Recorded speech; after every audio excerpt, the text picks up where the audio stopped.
Thank you. So we'll go again. Welcome to Connected Life. Final pitches.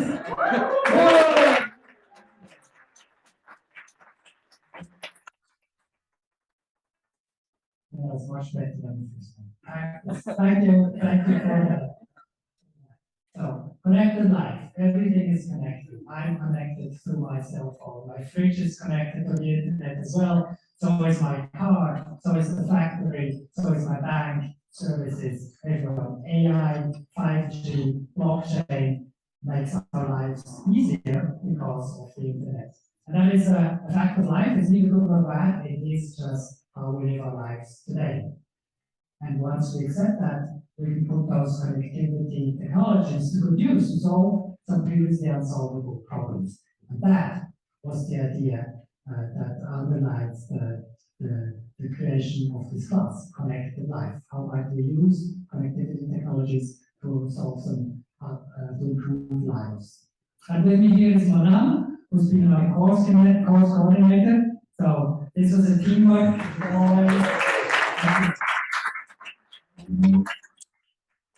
Everyone has throughout this semester run all the technology in the background, run all the administration, so that I can concentrate on the lectures and helping you, our students, to develop these projects. So thank you very much, Manan.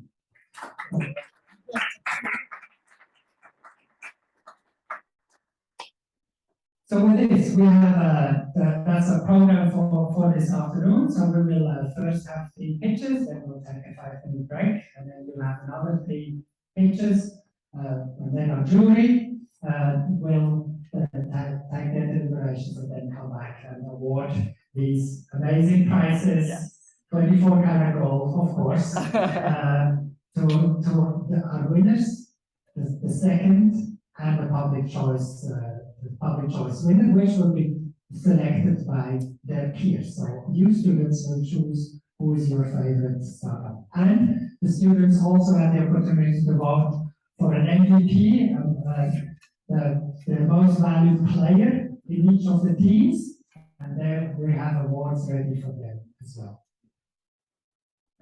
And so we will have lots of winners tonight, and that is always the hard part, because I see already 40 winners in this room. So thank you everyone for putting in the hard work and for following my challenge to think about connected life and how you might use these technologies to improve lives of many, many people.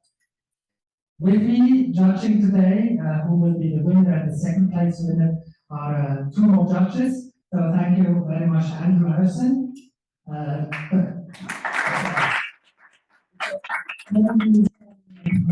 School and former director of Verizon's technology lab for what else? Connectivity technologies.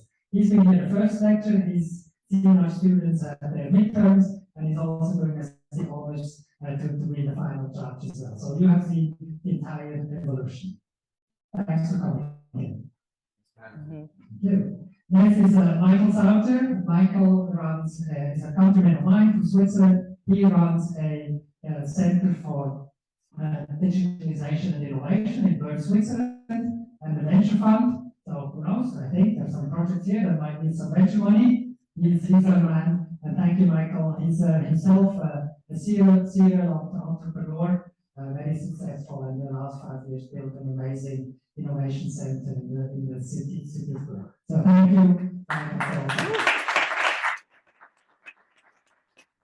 Give us your time and your expertise. So with that, without further ado, I thank you all from the bottom of my heart for the last 4 months. It's been an amazing time for me. It's really been a pleasure to come out here to Berkeley every Friday afternoon. This was really like dessert already on Friday. So thank you very much. And with that, without further ado, let's pitch. Yeah. Okay, so just a couple more things. Once again, we have our wonderful awards here. And with our People's Choice Award, we'd like all of you to pull up this Google form. So as teams are pitching, you're going to get the opportunity to rate each other, and whoever is the audience's favorite will win the People's Choice Award. So once again, please go ahead and scan the QR code to have this available and be sure to be voting during the rest of the presentations. And once again, for the Collider Cup, the judges this year are those who are listed above, and you all are competing for the top spot in the Collider Cup, which will give you an automatic acceptance into the Skydeck Incubator Program, as well as $10,000 in AWS credits, and access to entrepreneurs from the AWS startup team. So these are very, very exciting prizes, and we really hope that our class can be the one to place first in the Collider Cup. So that's what we're here for, to make that happen. And with that, let's do a little preview of the Collider Cup.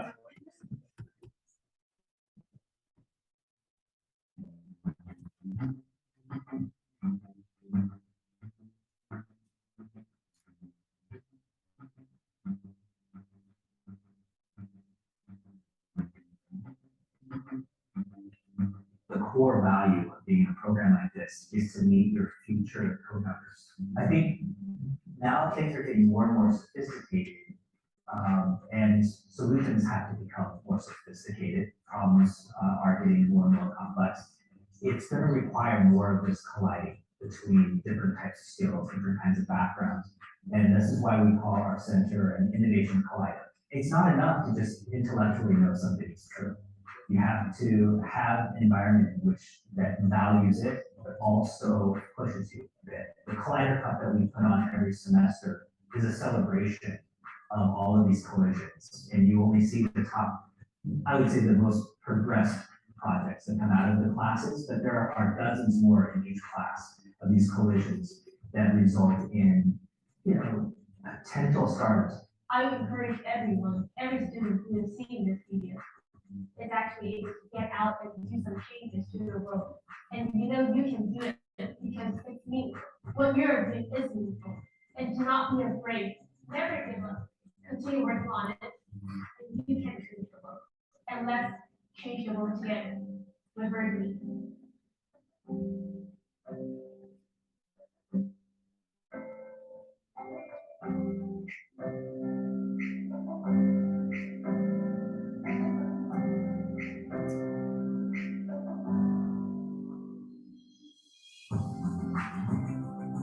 All right, so that is the Collider Cup. Once again, we're competing for this.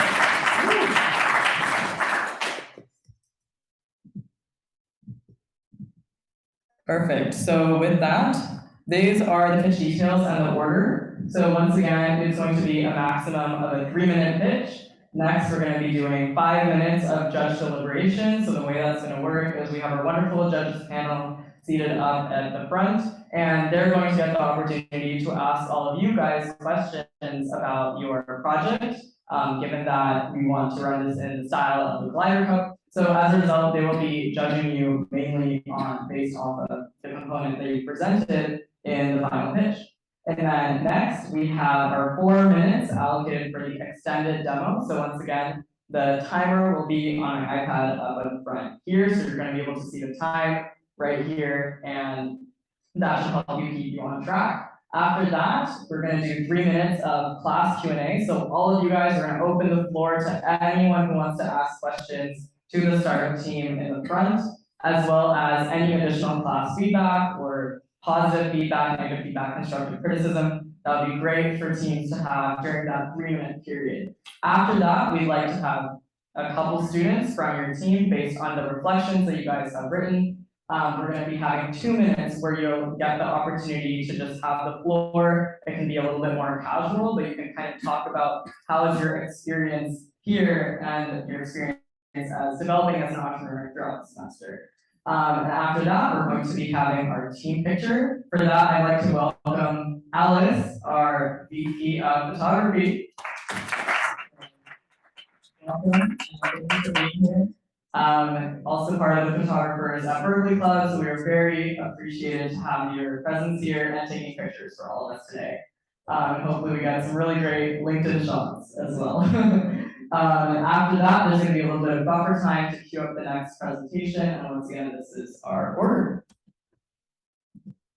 And judging, once again, is broken down in this format based on the quality of your pitch deck, storytelling, the business opportunity, traction, and finally the proof of work, which is going to be guided by your technical demo. So that is shown over here.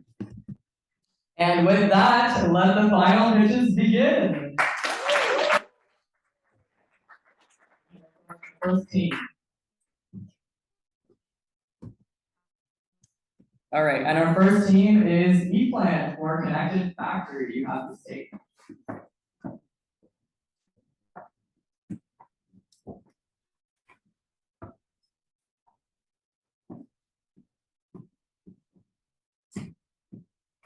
should be all set. Your 3 minutes. And down arrow is for going forward. Your 3 minutes begins now. Hello everyone, we are ePlants. Imagine you are a young professional that really like plants and would like to brighten up your house, but unfortunately you don't have the space nor the time to take care of your plants. And most of the time you don't have the knowledge and your plant just dies. We are here to solve your problem. So our solution to help make your gardening easier consists of our custom HomeKit solution, consisting of a smart extendable gardening device, along with a complementary software app that syncs with its sensors and provides intelligent analytics, as well as an online tool. For that solution, we're going to address the global indoor plant market as well as total available market. For that, we can service all American households with at least one plant and achieve a 5% market share, amounting to $295 million. Our business model for this market consists of very diverse revenue streams. Of course, hardware sales, but also ad subscriptions, commission fees, and ads. Deducting costs for manufacturing and material, we can achieve $90 of profit or 52% of margin. Our competition is either very simple, leaving the plant at risk of dying, or very smart and expensive, removing that intimate connection between our customer and its plant. And here comes ePlant, as a well-priced, smart device for your home gardening. Over the 5 years, we are targeting to start in Berkeley, while we are doing our R&D and developing of our first product. Then we're moving to the Bay Area and whole California, targeting the major cities in year 4 and the whole nation in year 5 through our channels of online sales, department stores, and partnering with local shops. So for our financial projection, our main revenue will be coming from our hardware, our flowering pot. Our side revenue will be our software subscription, assuming that 4 out of 10 people will pay for it. And because our product consists of both software and hardware, our R&D costs would be heavy for the first year, but you can see we are making a profit by the 2nd year and would make 101 million by the 5th year. So zooming in on 2 year timeline of 2 years, we look to make we will go through about 2 rounds of fundings, and the seed round we will look to raise about $500,000. So our team will be led by engineers and business leaders who will look to make this company successful. And our ask will be $500,000 for the first year, which will mainly be looked to for R&D. And in the 2nd year, we will look to raise 50,000 per hardware sales. And in conclusion, ePlan will look to make your home green brighter and your society tighter and America green again.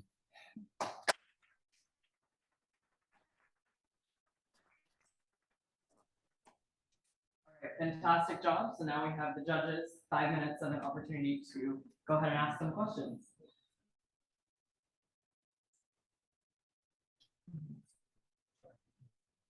Thank you. Very interesting project. Well presented. Congratulations. My question is about traction. Have you had a chance to talk to homeowners, to garden shops, and so on? So we started to talk about it with local shops in Berkeley. We had attraction from one of the flower shops around here, and yet more to come. They were very open to the idea and supporting it, and have this device in their stores to sell it. Nice job. It's always hard to go first. My question is, what about the distribution channel when you really do achieve such large market share? Do you have any thought how you would get plants into all these homes?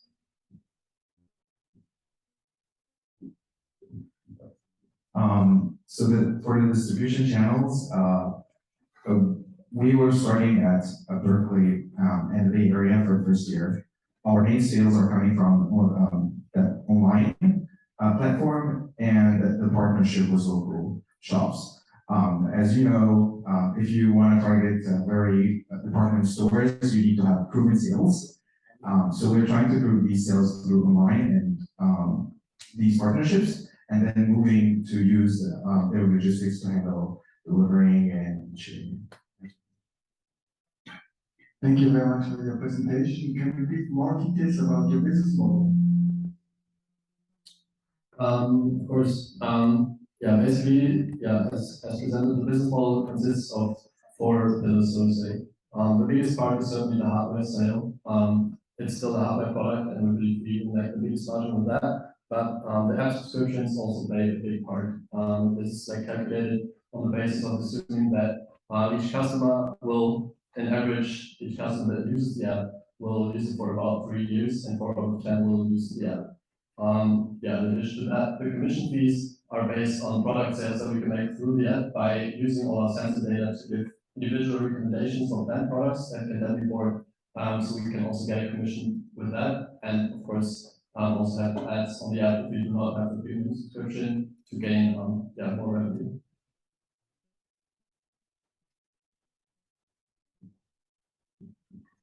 Any other questions or?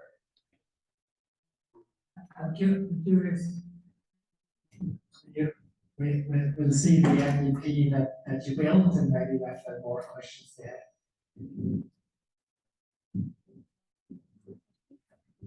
All right, great. So with that, we can move on to the technical demo.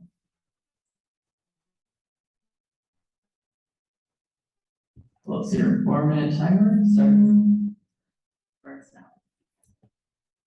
So our initial project was to create a device with rotating pods and water regulation for indoor and outdoor plants. But with all our research and the interviews that we did with some experts, we came up with new ideas. So we wanted to create a plant community where people were able to sell their plants. But when after all our interviews, we realized that people didn't really want to sell their plants. They wanted and they needed some recommendations to take care of their plants. This is why we created our app. So we added some sensors to measure all the nutrients and all the needs of a plant for a device to be automated, but also to send all the data to our customers through the app. So our technical research is mostly hardware focused. We are looking for hardware that offers maximum functionality and is reasonably priced. After researching what kind of element that are most important to a plant's development, we settled on 3 sensors, Bluetooth modules, and a water pump off the market and ready to be used. For hardware, we have chosen Bamboo for strength and weight. Our software is pretty much like a social media app with the functionality to receive plant status. So we will be having a database on the cloud to store users' account, plant information, and posts in the community. We'll also have a backend analysis of plant status to provide recommendations.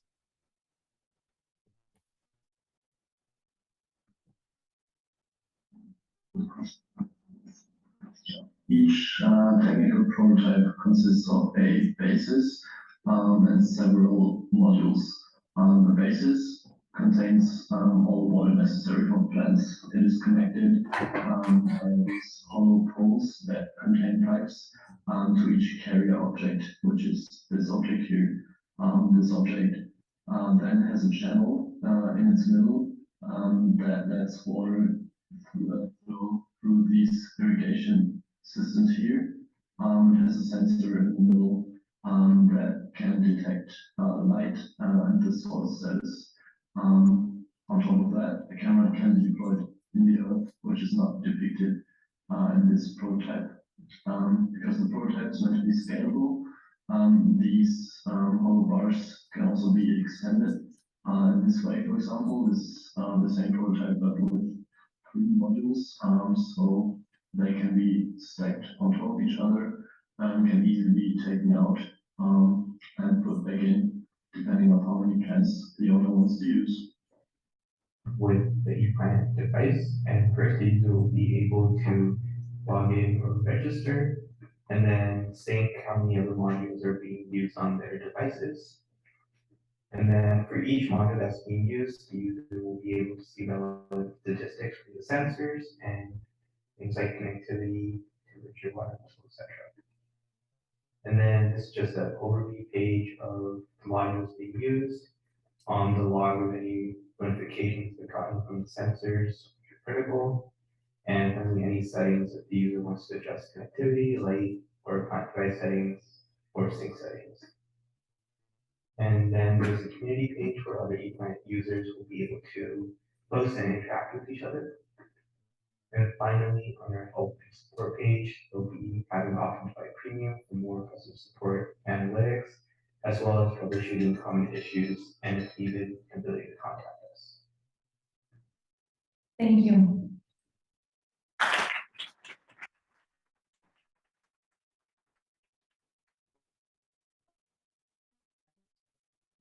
Cool. Thank you very much. We are very thoughtful presentation. How does this integrate when you talk with the garden center? How does it integrate with their operations and it's hardware, it's logistics? Can you talk to that a little bit what the garden center said?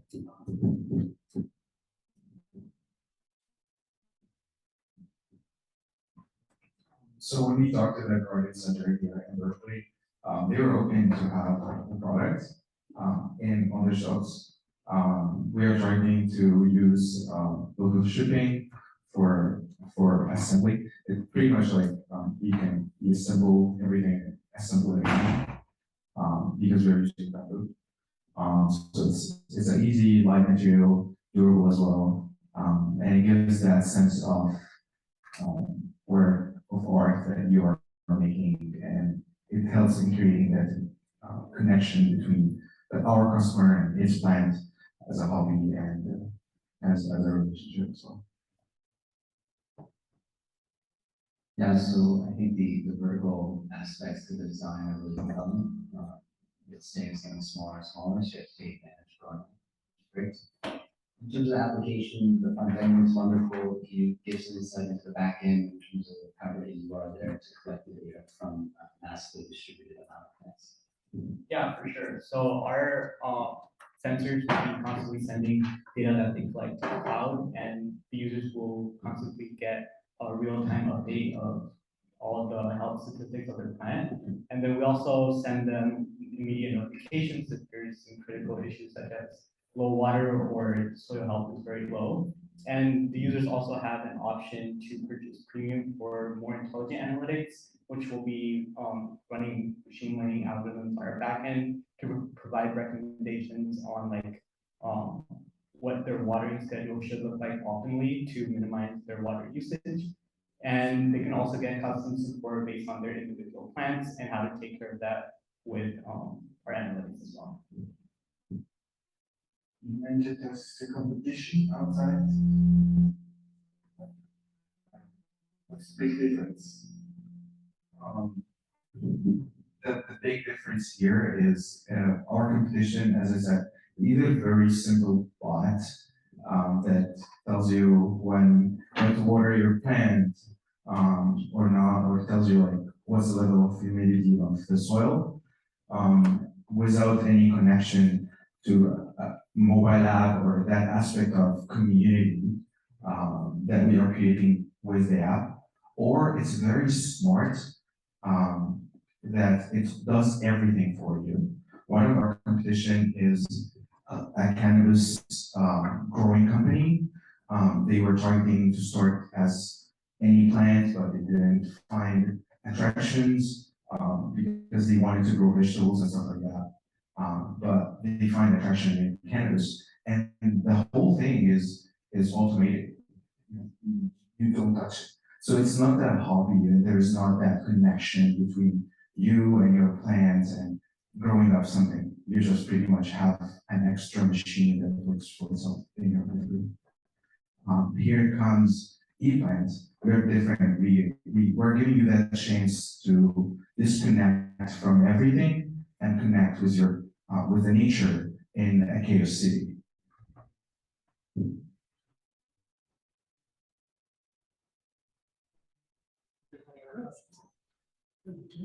Thank you.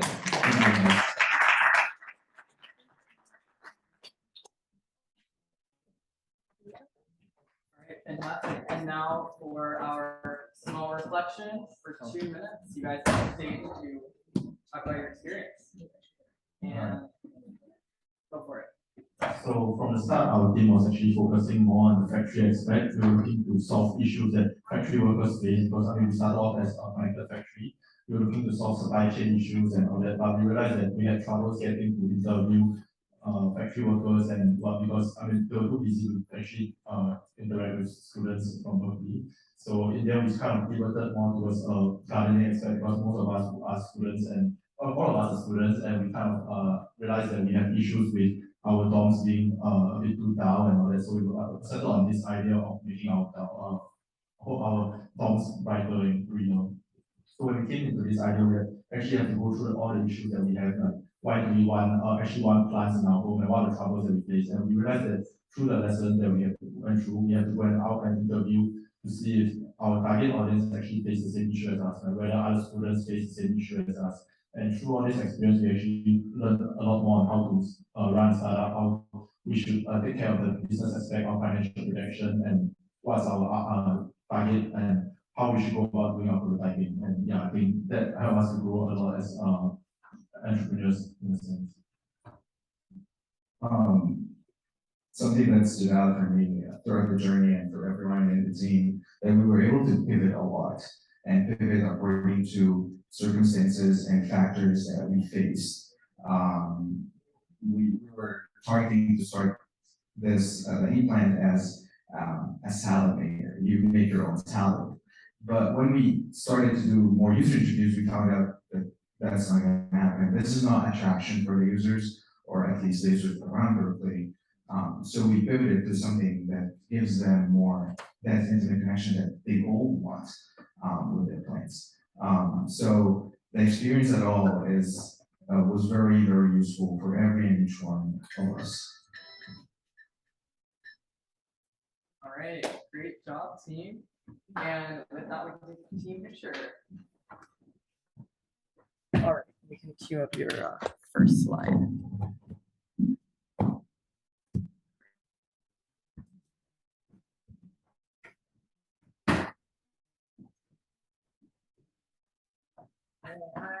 All right, great job, team.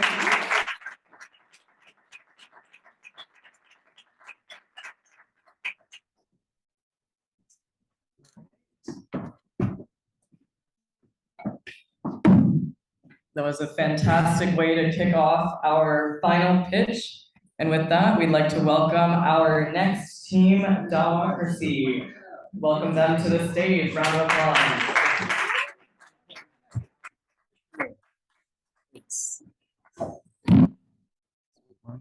Can we use a second mic or?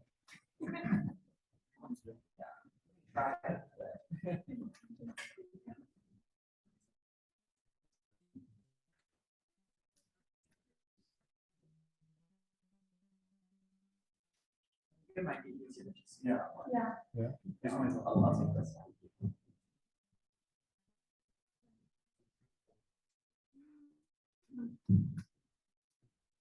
Fantastic. And your 3-minute time starts now. All right, let me start with the quote. The government of the people, by the people, for the people. That's the way it should be, right?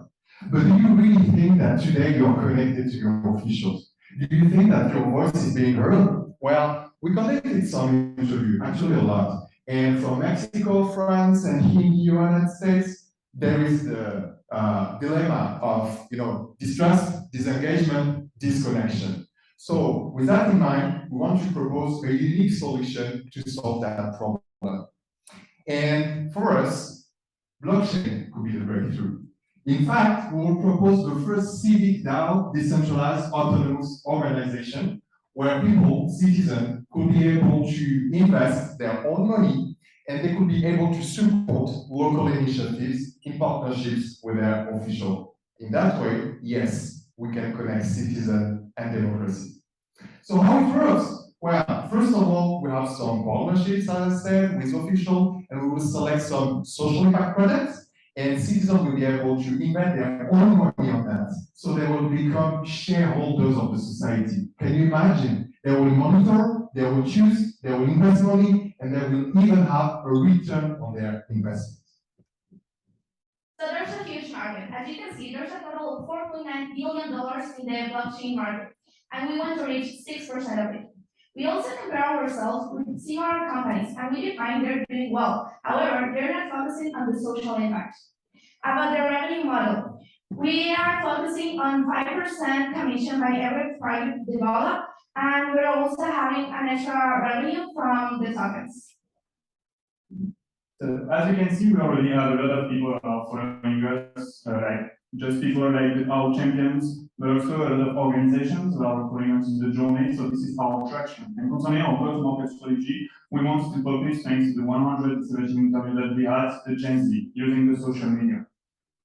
Concerning the financial projection, so we plan to do the test phases in year 0 with the project of Sausalito, and then expand to the Bay Area, then California, and maybe the United States in year 5 if everything goes well. And for the timeline, we want to use the seed investments to launch these test phases. It is really important for us to prove to have like a really proof of concept, and then try to get some funds to launch the first zero at the end of the year. This is our team. We are like the 3 people, but there are like more people that have joined us. There are more technical people, CS people, and now they are famous developing the products. And concerning the investment ask, we are asking for 300K for 5% of all of the tokens that will be put in online. So with that in mind, let's connect citizen, official, and fixed democracy with technology. Thank you.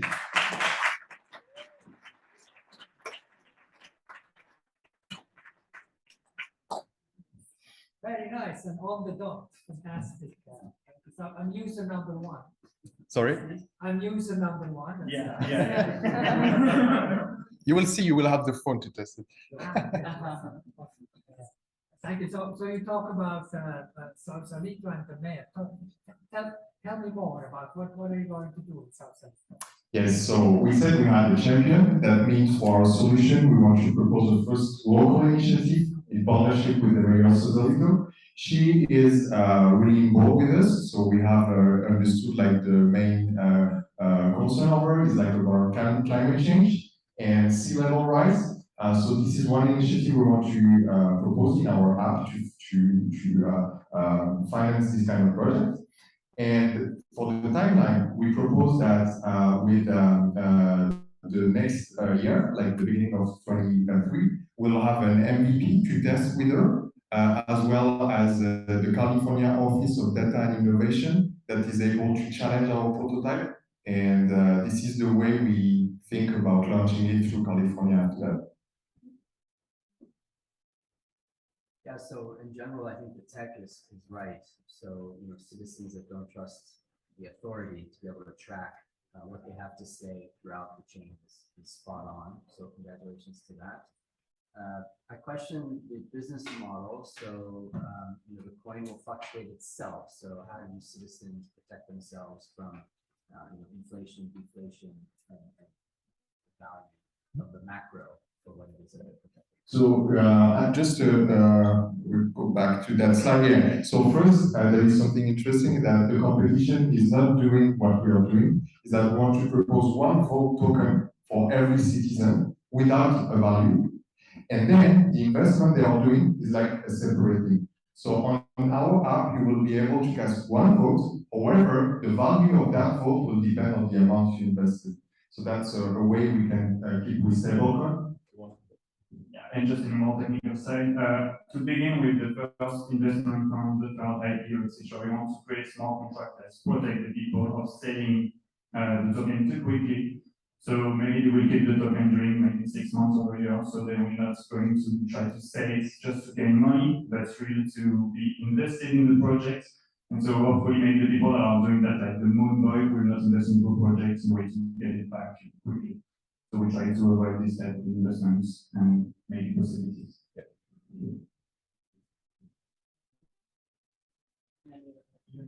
Thank you so much for your energy. I like your energy very much.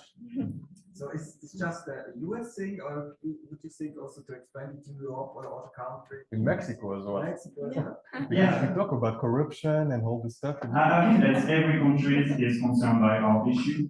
But the thing is, we want to begin surely. So we want to grow like not directly into the international point of view. We want to try as the Bay Area at the beginning, which is like small cities and not a lot of cities, and going to the California states, maybe the United States. But I know that we are already partners in Europe, in Dubai, that are interested in the solution. So maybe if we are like, we also are some lucky, we can try to launch it in the next few years. But we need you for that. Yeah. One word about regulation. How is it in the US? Can a city just issue their own Sausalito coin or do whatever? No, so we don't want that. We want to propose everything set up. So we'll have our own coin, our own development. I mean, that's why also we charge a commission, otherwise we don't do nothing. But we want to develop our own smart contract, our own blockchain. And then the coin will be just a way for people to vote. And with that in mind, like the way it's doing today is that the citizens that are interested in our project, they can just put dollars in the machine. That's it. That's the only principle we will show you on the prototype. That's it. All right, so with that, we can take over to the technical demo. Cool. Your time starts now. Okay, so now we're going to present you our prototype and how we create it. We started with the thought that it's always better to create something rather than just thinking how perfect it could be. So we started with a paper prototype and then we moved on to Figma. Here you can see our paper prototype and the two versions we create on Figma. As you can see, the main difference is the design because we want it to be friendly and visually attractive to the user. We, in every step of the three you can see here, we have some feedback. So we interviewed 70 more people to have some feedback from US, France, and Mexico. And mainly we adjusted some key points. First of all, people said that they think at the beginning was too much steps to register. So we really want to be simple on that. That was also an advice from the California Office of Data Innovation to make it citizen-centric, very simple. And we also changed about the project details. They prefer to have some options. First, to contact the mayor, to be able to directly be connected with him, and also to be able to download the white paper or more information. So about the tech stack, so we beginning with the Figma, as Angela said. We also leverage some techies from Code for America. They work on the prototype with us. Second phase will be later with hopefully the first seed round. We'll be able to develop a real blockchain MVP test, and then the near blockchain that we will use finally. Additional resources to your question, Gert. There is one executive order N922 checkout because it's the regulation that will open all the way for blockchain. And especially said, for example, blockchain should be the new way to address public and emerging needs. And also we attended some events we wanted to mention here. But I think we all wait for that. So let's first give you the phone and then, yeah, there we go. So I'm just going to show you just the path of our prototype. It's just the sign up action throughout the application. So just to make it begin, you just have like to click on the sign up button. Then you have to enter some information, the name, the email, the address, and also the type of person that you are, because you can be like the person that's a company or even a trust fund. So we have the choice to choose those options. And It's also important to get the Discord username. All of those use Discord to gather the community and to communicate about events. And it's also important with the ID to be sure that it's a real person going. And then also you can buy Deacons when the blockchain works. Okay, you have to collect two wallets, which is the blockchain wallet, MetaMask or Wallet Connects. And then if you want, for example, to buy, let's say 50 USD of Dcoin, then you just have to click buy the Dcoins when the wallet is connected. And congrats, you already have been created of the Dcoin, and then you can see all the projects with the votes, time remaining, the target points, and then you, as Brian said, you can vote, contact the mayor, and then more.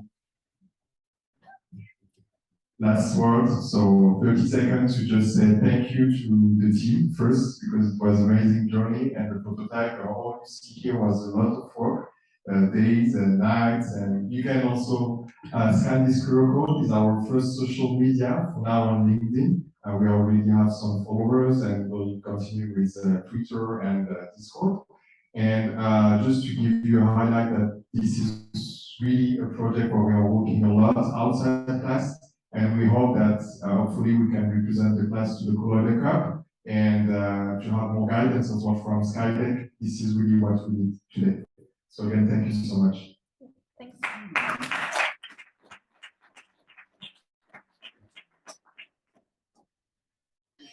Cool. Now we'll open it up to the floor for any questions. Once again, just a couple minutes.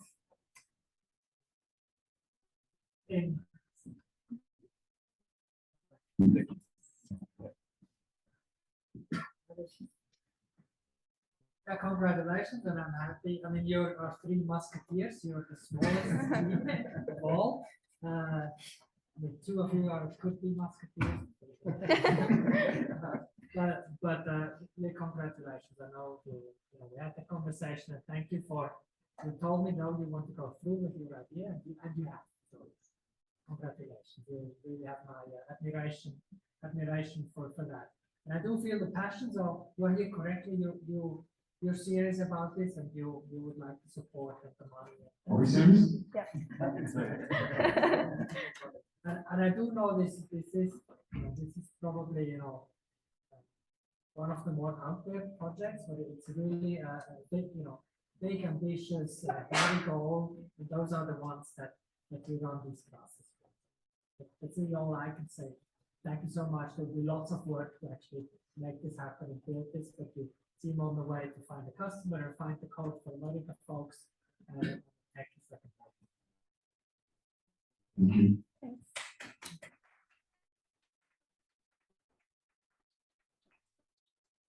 Once again, if the class has any questions, feel free to ask as well. Okay, so I have a question about customer feedback as far as adoption. So when you think about blockchain, you think about citizens and government, there's generational challenges, especially with those that have maybe are on the other side of the digital divide and or distrust of technology. So could you share what your customer insights had with regard to this topic? So from my side, to be completely honest with you, at the beginning, we targeted every citizen. And so we had some older one, and we had some question around, yeah, but what if my grandma wants to connect to blockchain? And we didn't have a clear answer to that. So we said we rather need to focus on one generation that is aware of that is proactive on tech, and that is the Gen Z. But also, beyond the technology, these are the ones that really want to make an impact. And they really don't want to be sitting here and follow, and every 5 years being here to vote for something. No, they want to participate. So we had this in mind. You can see that on our social media, we have almost, I think, 90 people following the page without nothing. Just like young people we contacted, and we truly believe that with an MVP test, free at the beginning, we can make it them on board. So just about the things that are happening in the news with all of the blockchain, crypto, and people are like skeptic about everything in this field, etc. But I think that there's a real goosebumps of the citizens and the young generation today. We can see all of the solution that we are proposing, etc. And I think that's empowering the citizens in this way using technology. If we explain really how can we use it, is it safe, and the thing that everyone is a shareholder in the company and there's no one like deciding, because Meltdown on Netflix was just like a decentralized application, Centralized people. with centralized people basically, and that's what was the issue today, and that's why we want to create this DAO, decentralized organizations, to really show to the people that we can create something together, more like the community, more than the company. Last word, but I really think that blockchain is missing a use case, concretely social impact. Now we just need to propose something. If the market is not doing well, just do disrupt it. If politics is complicated, let's do disrupt it. Let's do it. Great job. Thank you.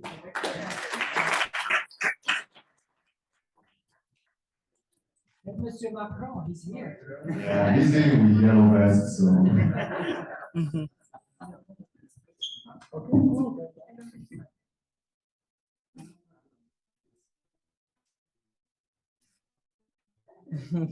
Awesome, round of applause. Oh, and your reflection. Yes. Yes. Okay, your 2-minute reflection. Okay, so I haven't prepared much for that part, so I wanted to be more direct. First, I want to say that I'm really passionate about politics, and I think that is the main reason why I want to do it. I was involved 2 years ago in my hometown as a running mate, one of the youngest in France, and for the local election. That's where I saw all these kind of situations. I also think that this class, it was really special for me because I'm not sure that it was planned for me to be here in Berkeley because of my background and my family that is following me from France now. So it's really like an opportunity for me as well to express myself and to be more, let's say, in the way I hope I can, like say, I'm sorry, have a more impact in the society. So I just want to thank you for the class and for this opportunity. Yeah, so I'm really happy of being here. I love this opportunity, and I will highlight the fact of and the importance of having such a good team as we are. I really enjoy working with them and learning from their knowledge and background. And I also appreciate the opportunity of being able to meet new people from different cultures, and that helped me to open my mind and have new ideas of what we can change in the world. Just two words to say thank you for my team with all the work that we achieved. I think it was hard to begin just with 3 people, but we made it, I think so. And also to talk about like all of the class, I think that it changed a lot of things for me, for my mindset about like entrepreneurship, etc. As I'm in business school, I didn't saw that there was like so many backgrounds interested in the same projects, and it was crazy to see all of those different ideas with the different profiles of the same energy. So thank you for this year.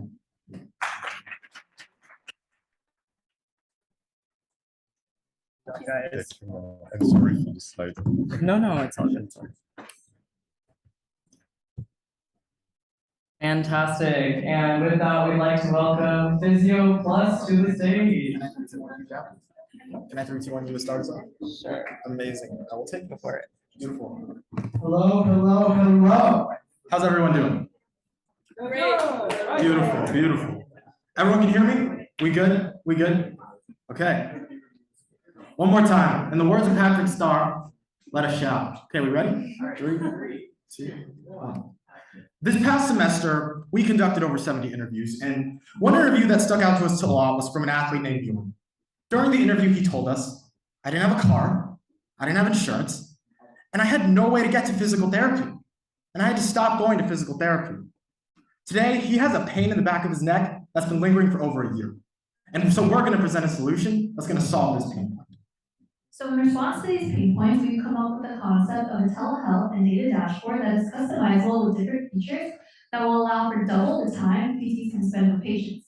The different features include an AI stretch corrector, prediction algorithms, and a digital twin visualization tool that will allow for improved accessibility and effectiveness in treatment. We are currently sitting on the $46 billion markets, and the US has the biggest market share with 36%. That's why we're thinking on taking on a 0.05% share the first year and the 5% one the fifth year. For our business model, we will be using a subscription-based platform. We are a B2B company, and we will be giving a discount to our longest users. And we will be starting off with a premium subscription model.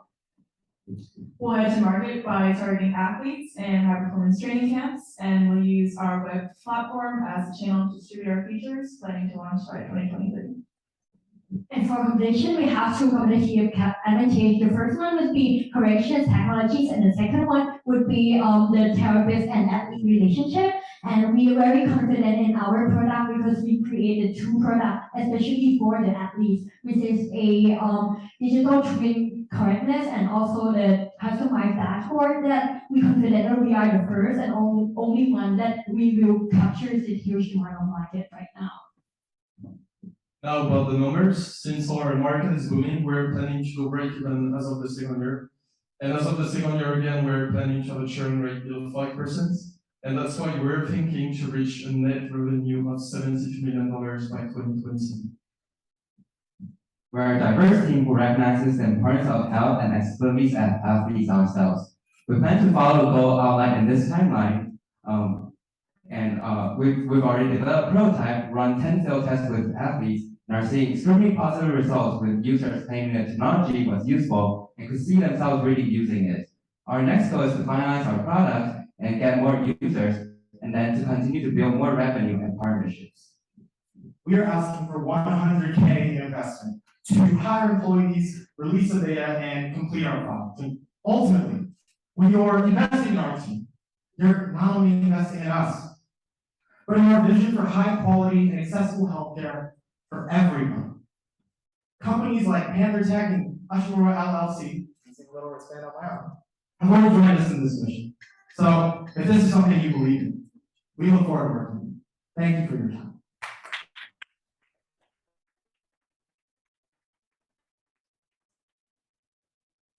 Right, it's time for the judges. Very passionate too, and thank you for. I see you've really taken my advice on the coaching, and you've gone out and really honed in on your group. So I know you have some athletes that have joined the program. Can you elaborate kind of on the traction that you have, the next steps you'll take with them? Yep, so this past Thanksgiving actually, and one day I went to my former club swim team. I grew up as a swimmer. And I spoke with them, and I was like, is this something you athletes would think would be really effective? And all of them that I talked to said, yeah, this would really help us in stretching, warming up, and making sure we're doing corrections. We're currently sitting on about 200 plus users in a market that we know very, very well, and are able to further extend that. We then have the ability to go not only for physical therapy, which has a global market, India and other locations, shout out Curtis Lee from previous semester. And we can go forward with them. But there's more than that. We also have the ability to expand with a partnership from Ashmura LLC, who works in breathing. We can actually do visualizations for COVID and other types of setups as well to expand to a really high level of technology.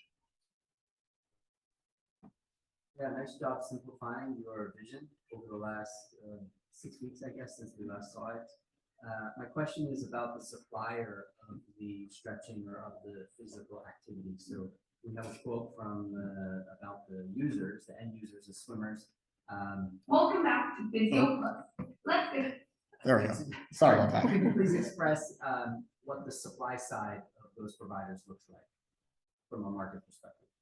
Could you repeat the question one more time? I want to make sure I heard it because I got the video disruption. Sorry, so you spoke well about your end users, the people who need the physical therapy. I think the bottleneck here may be in the suppliers of physical therapy. So could you say a few words about what your communications with them have been like?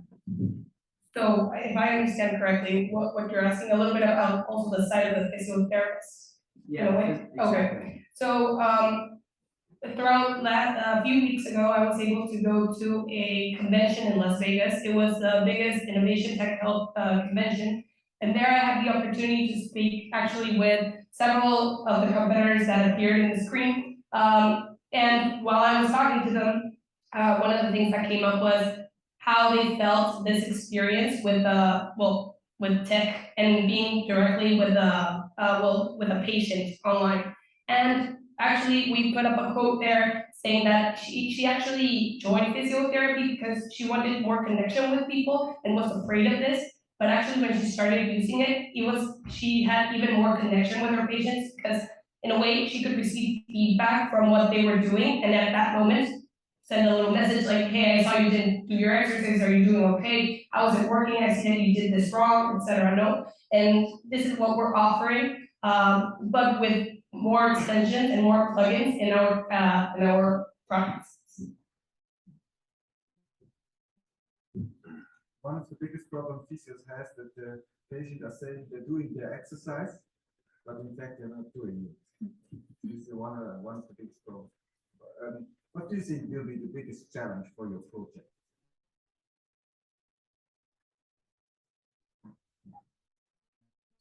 I think one of the issues that we were thinking would be our biggest challenge is breaking into like the healthcare industry and actually getting our product to be used in like a hospital setting, because there are a lot of like hoops you have to jump through to get approval, like clinical trials, FDA approval. So that's why we decided to start with the athletes in high performance training camps, specifically athletes who are aiming to be like professional, but they're currently amateurs.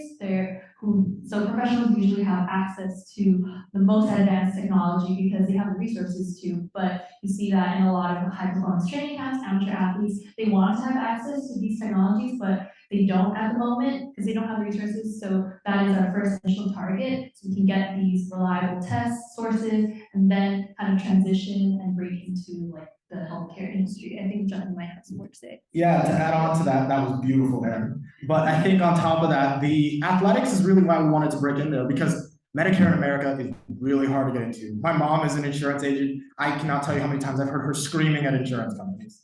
So when we wanted to go into this, we knew we had to find a way to get into the healthcare industry. And athletics gives us the way to do that, so we can get, as Aaron was saying, the studies, the tests, and everything we need. And we already have a huge market and a lot of traction with so many different avenues to go, but a clear vision in mind throughout the entire process. Awesome. All right, great job. So on to So for our tech demo, we have a lot to show you. We're really excited about it. Let's go ahead and let's get into it. Welcome back to Physio Plus. Let's get started. The first feature we will be talking about is the customizable data dashboard, where PTs will have the ability to select specific exercises based on prediction algorithms for each patient's treatment. They will select the correct exercises and add them to their patient's to-do list. This is how PTs would visualize your profile, being able to have a clear idea of the exercises that each patient will be working on, the process and data that each patient has had with each exercise, while also having a quick access to video calls and booking appointments. Once our PT joins the video call, they will have access to our main plugin. Let's click on PantherTech. We have partnered with PantherTech to provide athletes with the option to use a wearable sensor that can provide live feedback while they are performing their exercises. As you can see, the sensor connects via Bluetooth to a mobile device. On the device, you can set markers at exact positions and set the sensor to deliver feedback inside or out of these positions in the form of a vibration or sound, or both. This way, patients will know when they've reached correct positions in their exercises. Okay, now let's click on the AI stretch corrector. We use the AI stretch corrector to tell patients whether or not they are doing their exercises correctly, and use MediaPipePose and OpenCV to make this a reality. We map points onto a patient's body, and by doing so, we're able to calculate the necessary arm angles to tell them whether or not they are doing their stretch correctly. For this prediction algorithm, we are going to be showing it in the following. So in the prediction algorithm, we are walking through this idea that we source from Hassan Rescue. And he worked through a lot of different data in the context of football.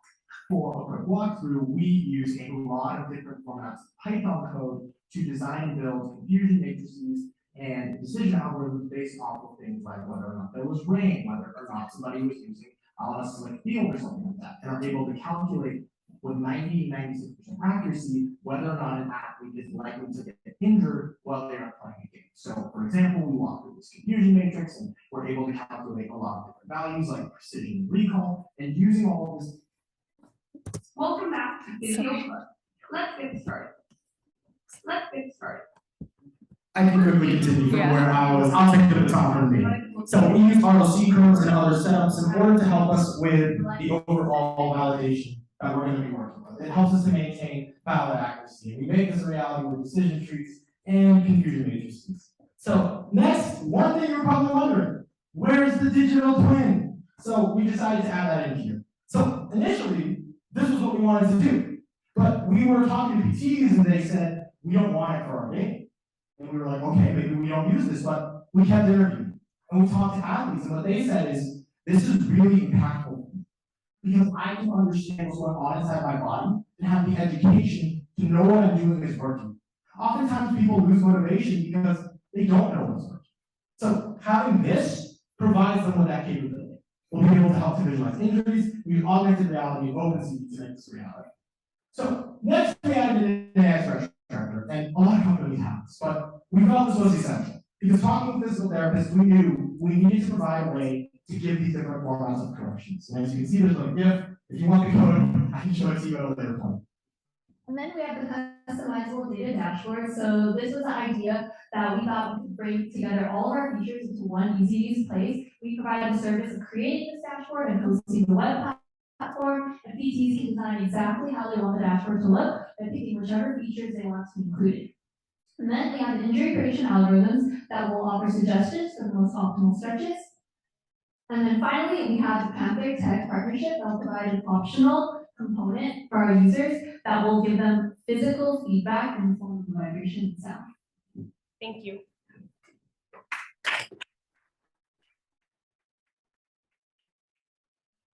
Thank you, very, very impressive, there's a lot.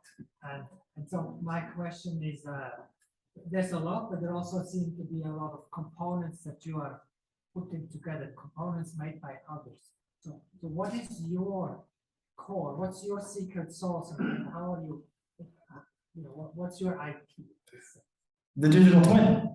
It's a brand new technology. We knew if we were going to bring something out that was brand new, we had to find a way to make it incredible. So when we're working with the digital twin, the one you saw up there was from Visible. That was just for demo purposes. But ours will actually allow to visualize the injured patient's body. And if we want even more accurate data, we can use sensors like Panther Tech to get access to additional data that we can load to load the GUI in a much more effective, even more accurate manner to further elevate the level of education people are getting. Let me understand that. So you'll break my leg, you'll make an MRI of my body, and then I can see my body as I go into recuperation and PT. Exactly. The sensors provide us with that ability. We can start with a base class, like object-oriented programming style, and then we can build it out to add in those necessary features to make it a reality. All right, so I will continue on the trend. So when you do a build versus buy, I think it's always a question mark. So it's okay to partner. That was the tech side. What about the market side? So are these partners in the same market that you are targeting as well? Yeah, okay, yeah. So a little bit about Panther Tech. So basically, Panther Tech was someone we met at TechCrunch. So yes, exactly. The main customer of Panther Tech is athletes. So they were actually doing this, like for example, to measure the swing while doing golf or like that. So this could be like directly marketed towards the same customers. But so they are focusing on the precision of the exercise while doing it, and we would be using their same tech, but to help them in recuperation. Are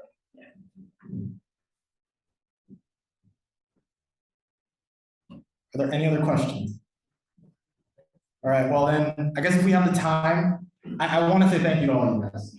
You guys were, honestly, when I walked in, I was a little nervous. I'm not gonna lie. When Gert said we were getting all random teams, I was just standing there like, oh my God.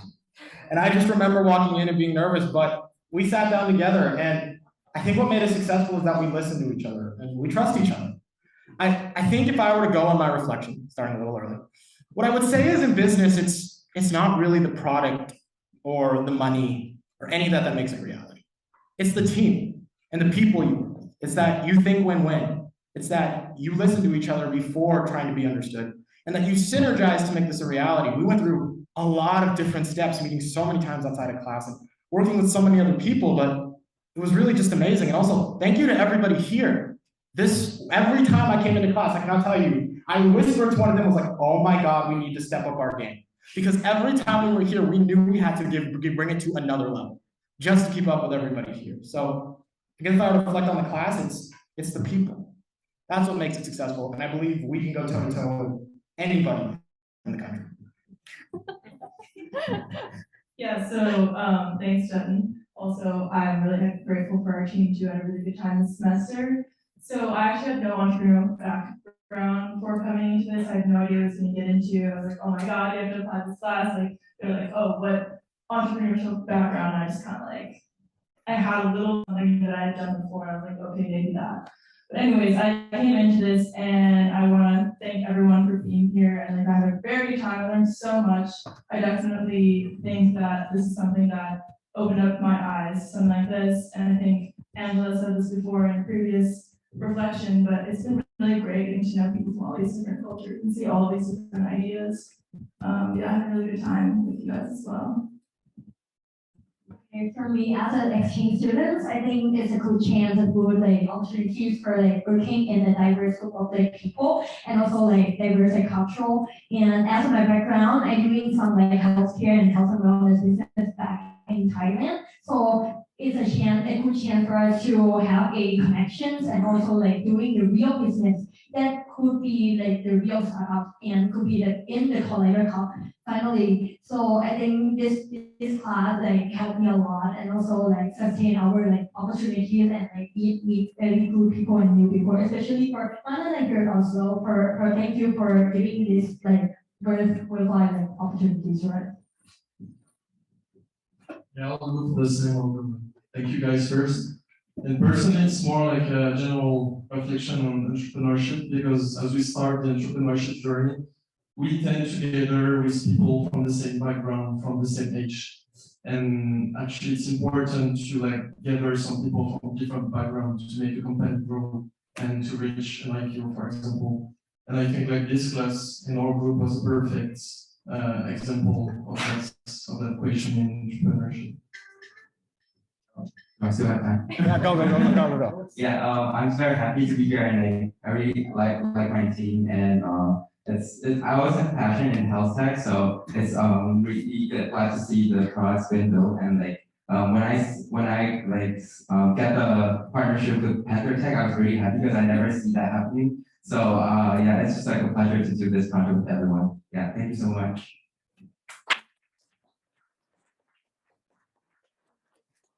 Awesome. All right, time for the team photo. Let me just, sorry, I'll make this full screen once again.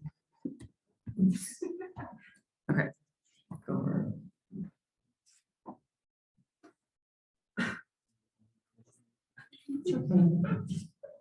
All right, round of applause, great job.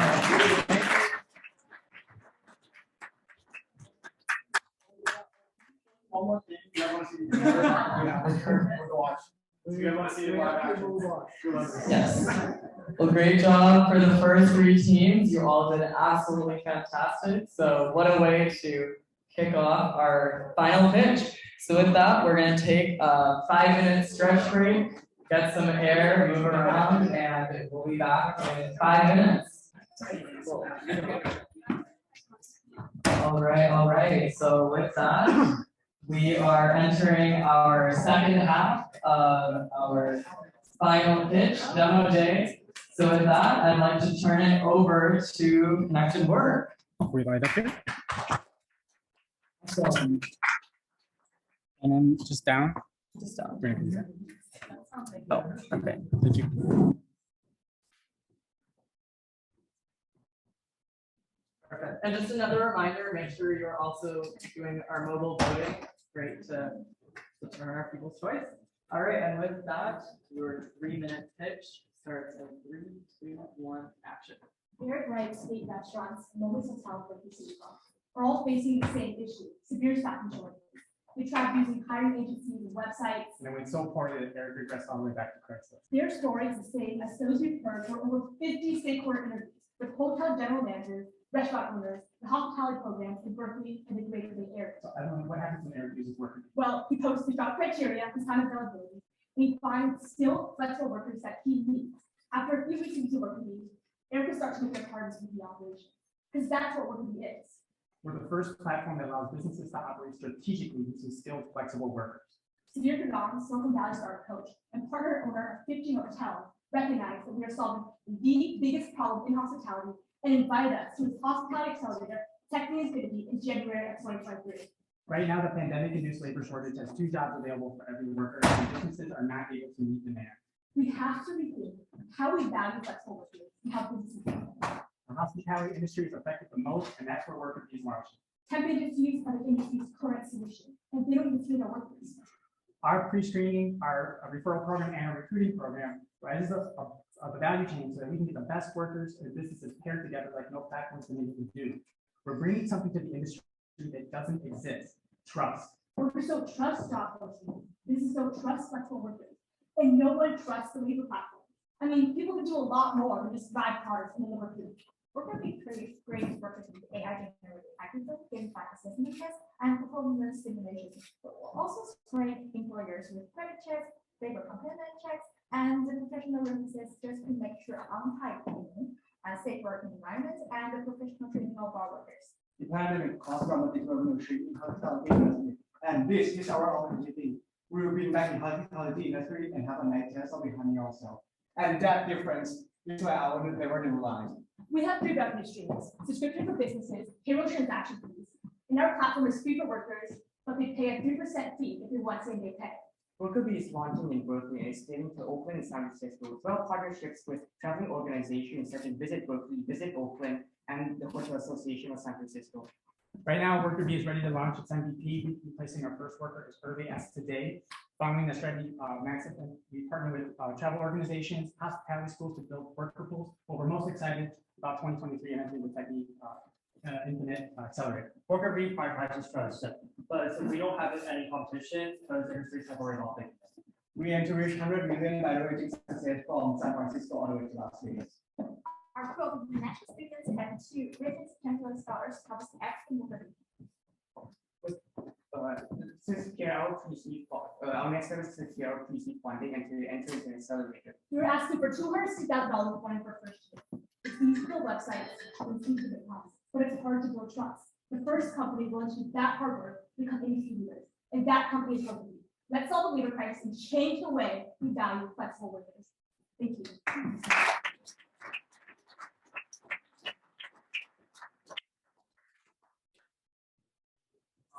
Judges, the floor is yours. Okay.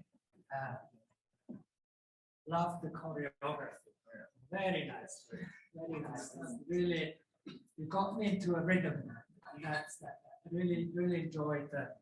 Really enjoyed that. I know this is a huge problem, and congratulations for breaking it down. That it's really just 2 things that stops, hospitality business finding enough workers.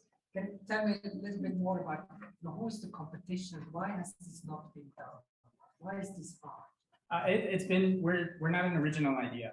There's actually lots of companies that do this Upwork, with a quick poach, and what we see here are challenges with employment laws, especially in California. So we met companies that, we use this company, and they just disappeared, and they basically would leave California. So what we're doing is we're taking on those challenges. We're saying, let's build a platform that embraces what employees should be treated like.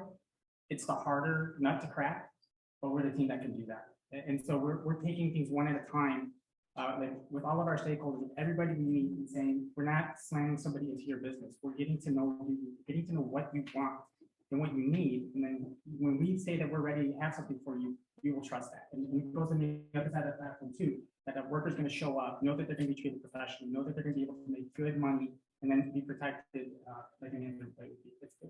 It seems simple to do what every other company is doing, but in 2023, that makes a game change. Yeah, so I like the idea. I think you're onto something here. Also, the rollout plan was good. So kind of start in Berkeley, then go to LA, and then over to Vegas. I think that's probably in line with the timeline. So talk to me more about customer adoption today. So where are we along that line in terms of that C plan? So what's so important is that it's all about, we're the right team to do it because through our personal networks, we're able to have partnerships with Visit Berkeley, Visit Oakland, and tourist organizations and the Hotel Association of San Francisco.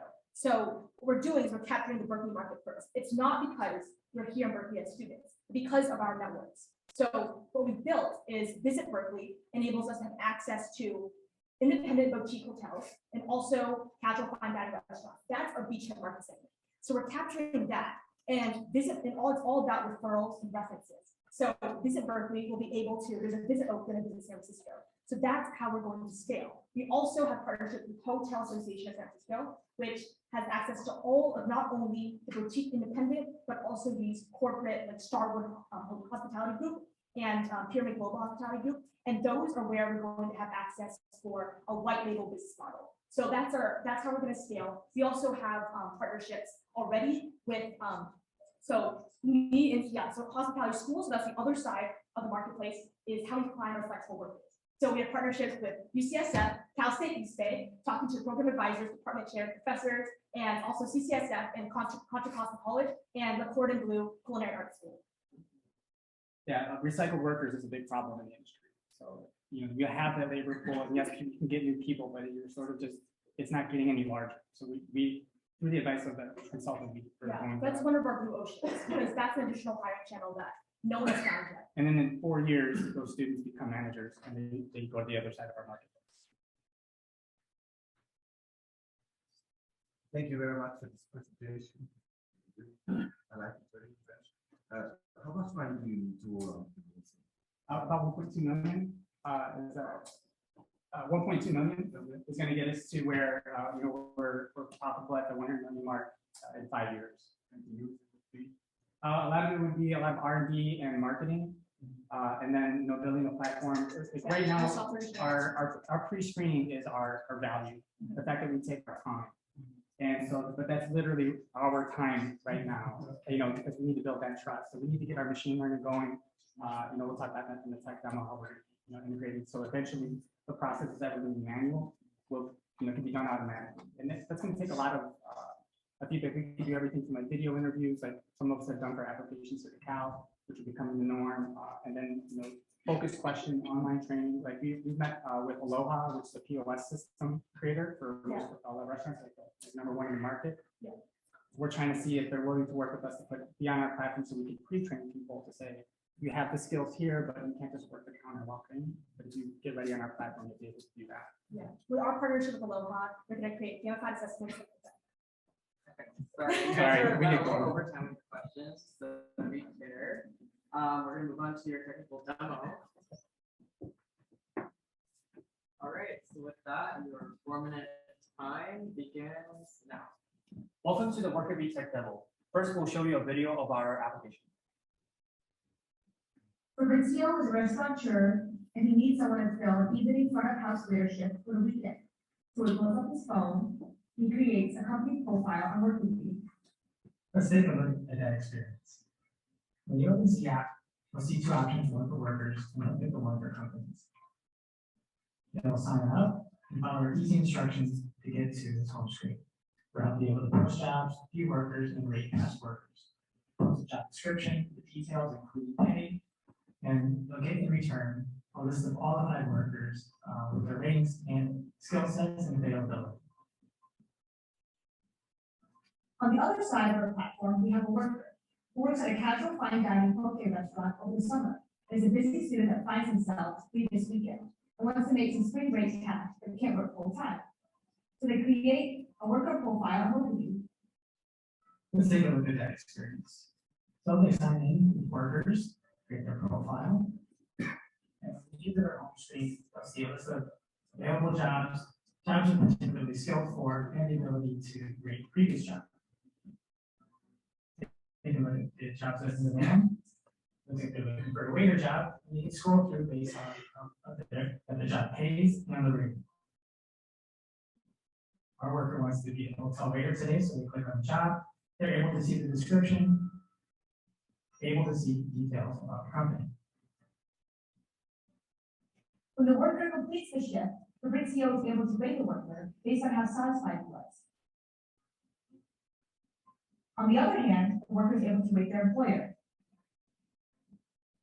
So when they do that, they go to your home screen to rate previous jobs. They can see the job right there, and 5-star rating will come up. Our worker rated their job 4 stars. They had a nice, fun, productive weekend using Worker.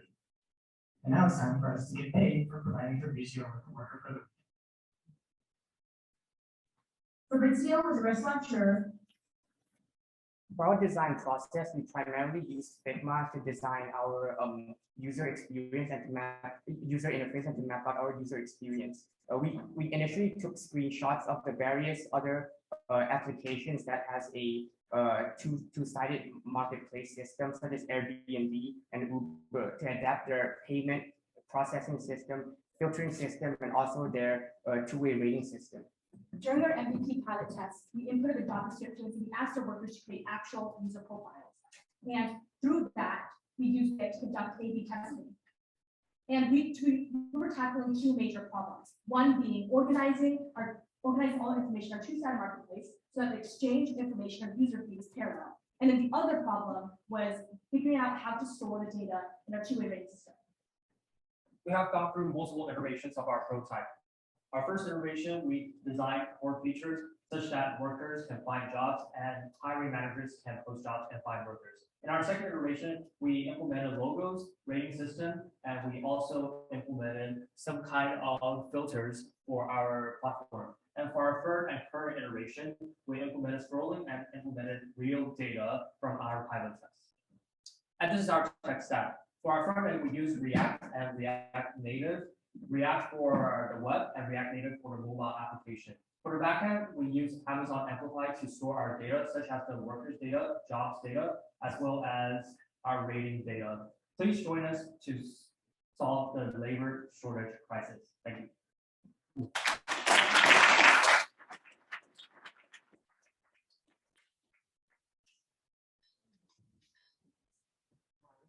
Jobs now. Thank you. So how close are you? You said it might be as soon as next week, but as soon as tonight that the first worker gets placed by Workerbee through the app, or is that through good old paper forms?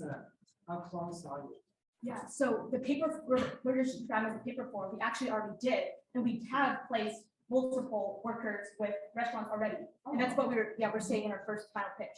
So we showed our first ever iteration, which was our Google tracking sheet. So we just used Excel to put, okay, this is the restaurant, and then we would just like input their five-star rating system, their reviews, and then the dates, the time availability, and the roles that need to be placed.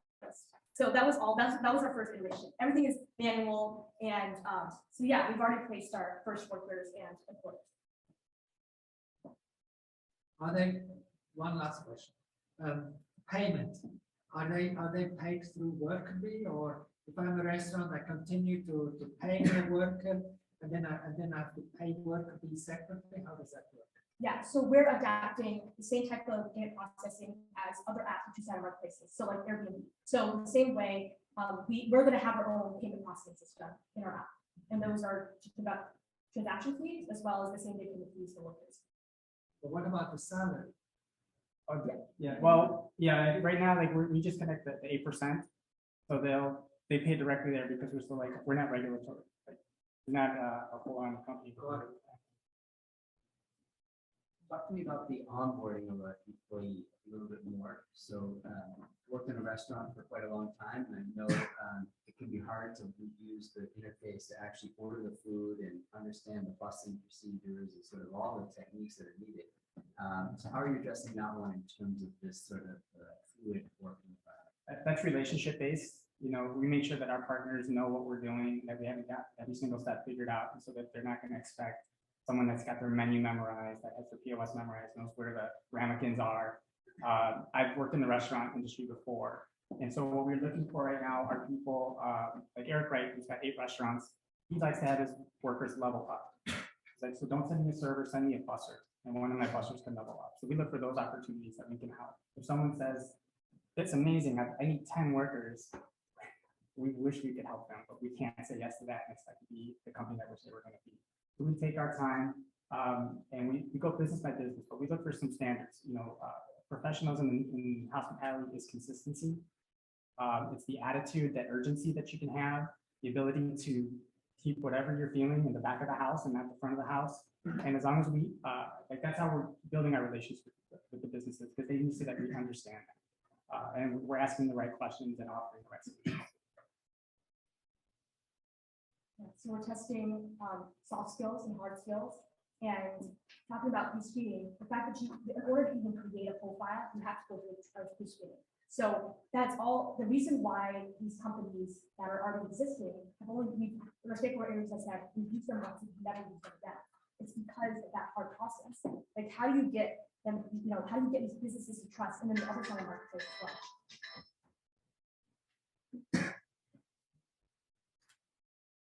Okay, did I get it right? You're not paying salary, right? Salary does not go through.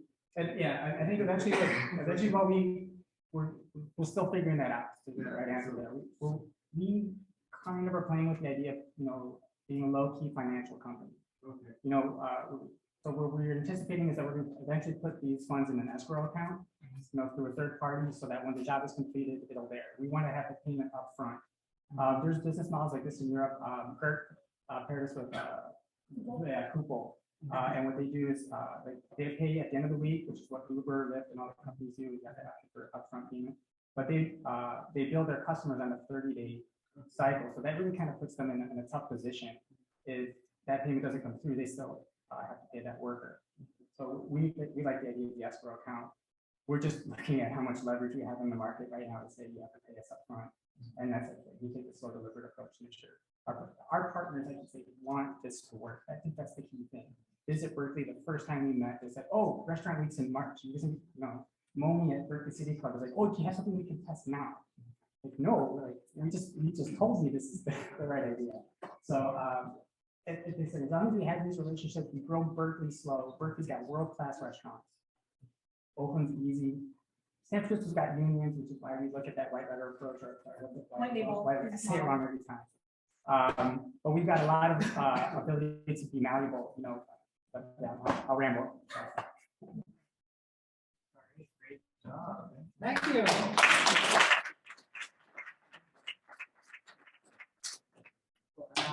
Last spot, short reflection. Yeah, I'll start. We got into work, and for those who don't know, I'm 42 years old, so it was interesting to say I have 20 years of real world work experience. Let's all talk about it. And but we have a really amazing team. Aaron and Bill and I are going to invest in Red Bull because we've been staying up like crazy, we're going to get this thing going. I used to work for them, so really proud of how we came together at the end here. We struggled early on. This is one of the coolest experiences I've had. Yeah, and like starting off with what he said, like not to be offensive, but the other end of the spectrum, as most of you know, I am a freshman. So like coming to Berkeley, like people would tell me, so I had in my senior year of high school, I was able to, I never thought that entrepreneurship, like I could be a leader. I entered this competition, got $30,000 to seed funding to win. It was like, this could be like a real thing. So, coming to Berkeley, I started asking people like, is there like the startup culture really big here, all that stuff. And people would say, you'd be lucky if you could if you could learn about building a startup, let alone actually build one in your first year. And that's the opportunity that, if it wasn't for GERD, I wouldn't be able to achieve that goal in my first semester ever. So one, I'm very grateful, and I learned that you can't pigeonhole yourself in like just business or engineering when you're an entrepreneur. And entrepreneurship isn't just a career; it's a mindset. So even if like all of you guys are now like don't decide to be entrepreneurs, like you can carry everything we learned in this class. At least I can. Being fiercely relentless in how I pursue, like not being from SoCal or not being from Bay Area, like I'm from Southern California. And I came here, I had to build this entire network, going out to talk to general managers and these restaurant owners and all these department chairs and stuff. And being able to just like get them to trust us and put myself out there, that was something that, I could carry on even if I don't become CEO. Let's hear from the others as well. Yeah, sure. I'll pitch it. So yeah, thanks to my team. It's a privilege for me to meet all of you this semester, and also to everyone else to this class. Coming to this class with very minimal entrepreneurship experience, this class helped me to learn the entrepreneurial process. And even if I don't pursue like entrepreneurial projects in the future, like some of the teamwork and some of the aspects of thinking in this class will help me to kind of proceed with other projects that I have been working on. So yeah, I'm very grateful to be a part of this class, and thanks everyone for a very great semester. First of all, I'm just really grateful for the opportunities Berkeley has given me. I'm an exchange student from Thailand, and even though I studied entrepreneurship before, this course has given me many tips and tricks that I wish I had known earlier before I ventured into my startup journey. And I would like to personally thank every one of my team, all the students in this class and the staff members for giving me this opportunity. Thank you. I'm also an international exchange school here. And I don't even have a business background because I'm more like research in mind. So it's a really hands-on class that told me a lot, like the Berkeley steps. It has like got into my mind now. I would like to try it out like Macau, and I really appreciate my team here. It's them, especially Sergio. I think it's me with a lot of experiences here, like drive us our team to like go to this point and make us all believe that this is a real business and we're gonna make it happen. So thank you very much, and thank you so much. Yeah, so first off, thanks Sergio for buying us 2 slices of pizza. So from there, and at the beginning of the semester, I want to do my own project, but yeah, no one wanted to join me, so that's really sad. But that's life, yeah. So as I'm being in this group, I learned many new things that can be implemented into my project, and some problems they can actually be solved. So there are actually different projects, but you can use a different same solution. I gain a lot of experience working with many people from really different background. Yeah. So yeah, just want to say thank you. Been a great class. Thank you.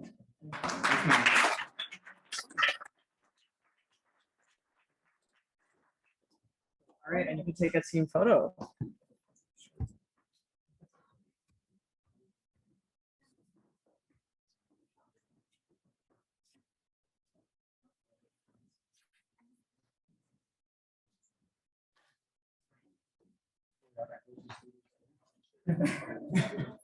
All right, great job, team. Good job, everyone. Cool, and now we can cue up our next group, Safest. Welcome them to the stage. Yeah, round of applause. Thank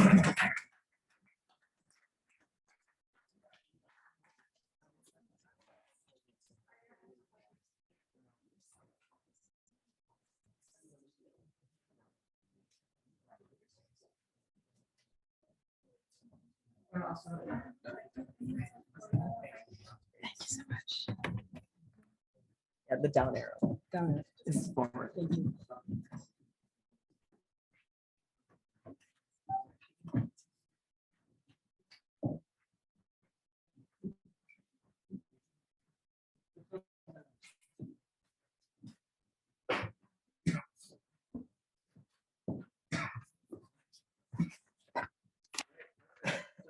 Three minutes, starts now. Hi, my name is Eleanor, and I lived in big cities such as Paris before. I thought Paris was unsafe, but coming to Berkeley was a whole different ballgame. My landlord gave me a pepper spray as a welcome gift. Welcome to Berkeley. So, Berkeley is unsafe, and if only there was an application that would help me feel safer. Introducing Safest. Safest is an application with 4 features. We have a group walk matching, an emergency button, a crime map, and also a live tracking location. In addition, we have an SOS bracelet with a voice recording, a light that will give you more safe, and also an emergency button. The QR code in front of you guys is our landing page that we made. Just 4 days, we managed to get 88 site visitors and 66 subscribers. 66 in just 4 days. And the most exciting news is that we contacted our sign up early students, and we've done 10 successful walks already with 100% satisfaction score. We define our product and service as a smart personal safety and security device.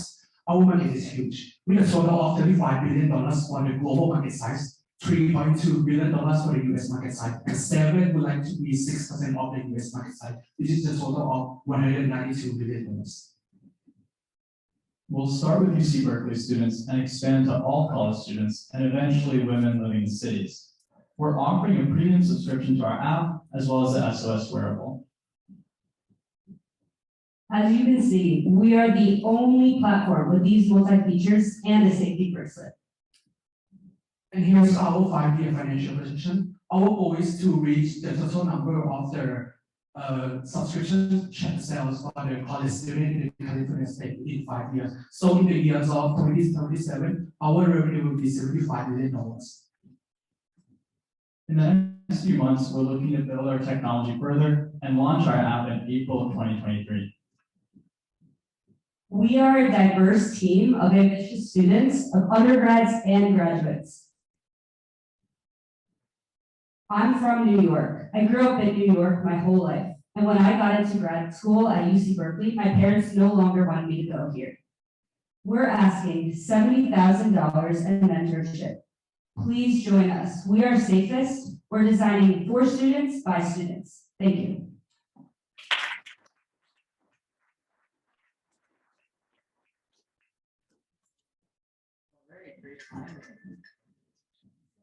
Right on the dot. Thank you. Thank you. I'm sure you hit the nerve with it. I'm very, very sure.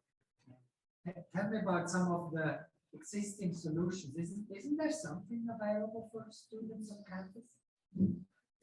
There is this organization called Bearwalk, and it's free. So we went to Bearwalk and we spoke with Sergeant Vincent, is his name.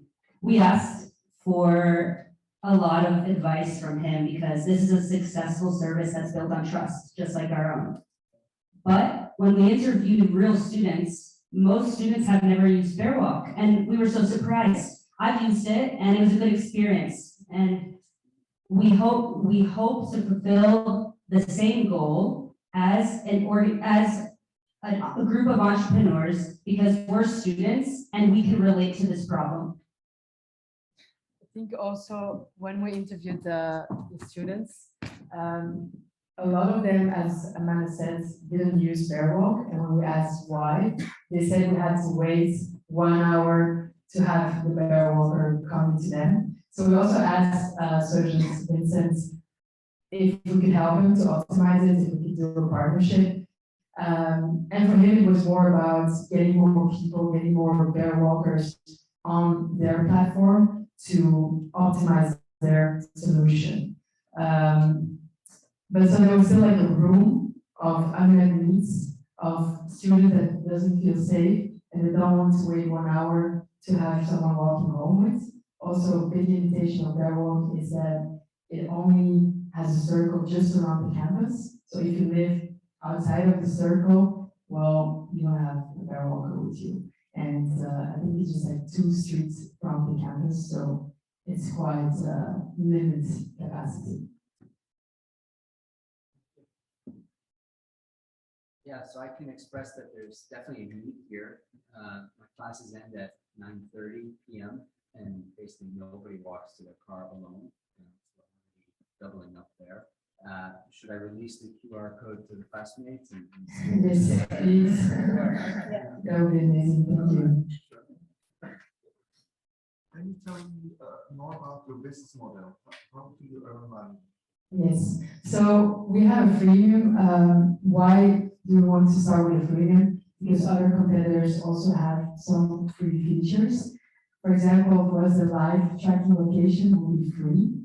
The reason behind this for us, well, if I'm going somewhere and if I want to share this with my roommate needs to have the application. So she could follow where I'm starting and exactly where I'm going and where I'm at. And this is sort of like our go-to-market lounge, so people go on the application.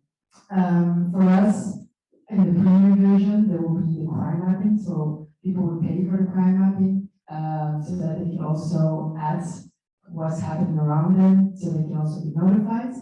And another thing they would pay for in the application is the emergency contact. So in the freemium, you get one emergency contact. And the thing is, yeah, choosing your emergency contact, I would definitely want to have more than one. I want to have all my roommates on the app. So if you pay for the premium, you will get 5 emergency contacts included in that plan. And then we have the SOS bracelets. So for the SOS bracelets, you will pay a one-time fee, right? And you will download the app so that the emergency button works. And that's why also the emergency button is free. So it needs to be compatible. Why are we doing an optional SOS bracelet so you don't need to have it? It's because from our interviews, we learned that some people were really interested in this. People who didn't have money for a Fitbit or an Apple Watch. But then there were also others that would say, hey, I already have a Fitbit, I already have an Apple Watch. I don't want to wear another bracelet on my wrist, but I still want to have a very quick emergency button to notify my emergency contacts. So that's what we also included in the application. So that's the reason why. I don't know if that answers your question. Okay, so for the sake of time, we'll move on to your technical demo.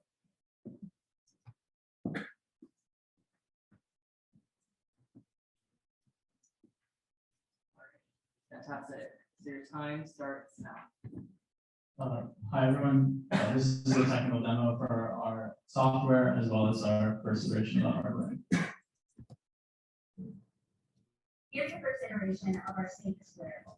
So if a user feels unsafe, they can press this red button to shine a bright light in the perpetrator's eyes. Our second core feature is our alarm system. When a user says sound alarm, it enables the voice activated feature to enable the speaker to make a really loud sound and alert all the neighbors. After we launch our landing page, there are a total of 6 users who are interested to use our MVP for our app service. At first, we let our users interact with each of our features, and then we explain the users on our features, including the group walk, crime report, and emergency service. In this MVP, we decided to test our group walk features by letting them select their starting point, which will be the location around the campus. After that, we let them select the starting time and the destination they want to go. Finally, we let them view the profile of each walker to let them decide whether or not they want to walk with these walkers. After we explained the walk process of these features to them, we divided the users into the 2 groups based on their preferred destination and let them walk from the starting point to the destination. And after the trip, we asked for their overall satisfaction on the trip to collect their feedback for future improvement. When users knowing the application, they need to sign up using basic information and verbal email. The group walk is a flagship feature of ours. Users can find verbal experience to walk with to their destinations. When using, the users need to select their starting points, their starting time, and their desired destinations. They can see the profiles of the walkers too. If interested, they can click on the green button join the walk in order to walk with other walkers. When you arrive at the destination, click on the green button again, and you're ready for the walk.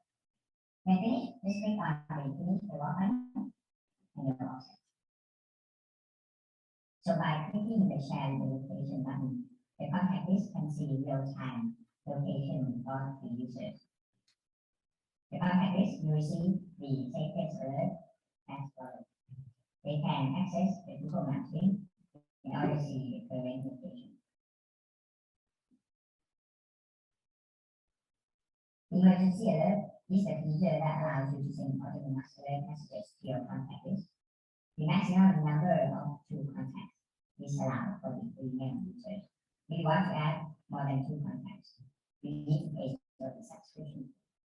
The users can hold each button for 30 seconds in order to set the alarm. The contact list will then receive the status alert as follows. Cloud mapping is the feature that only paid subscribers can use. The cloud mapping is a feature that shows real-time crime stories. You can click on the icon to read more information and updates of that particular crime.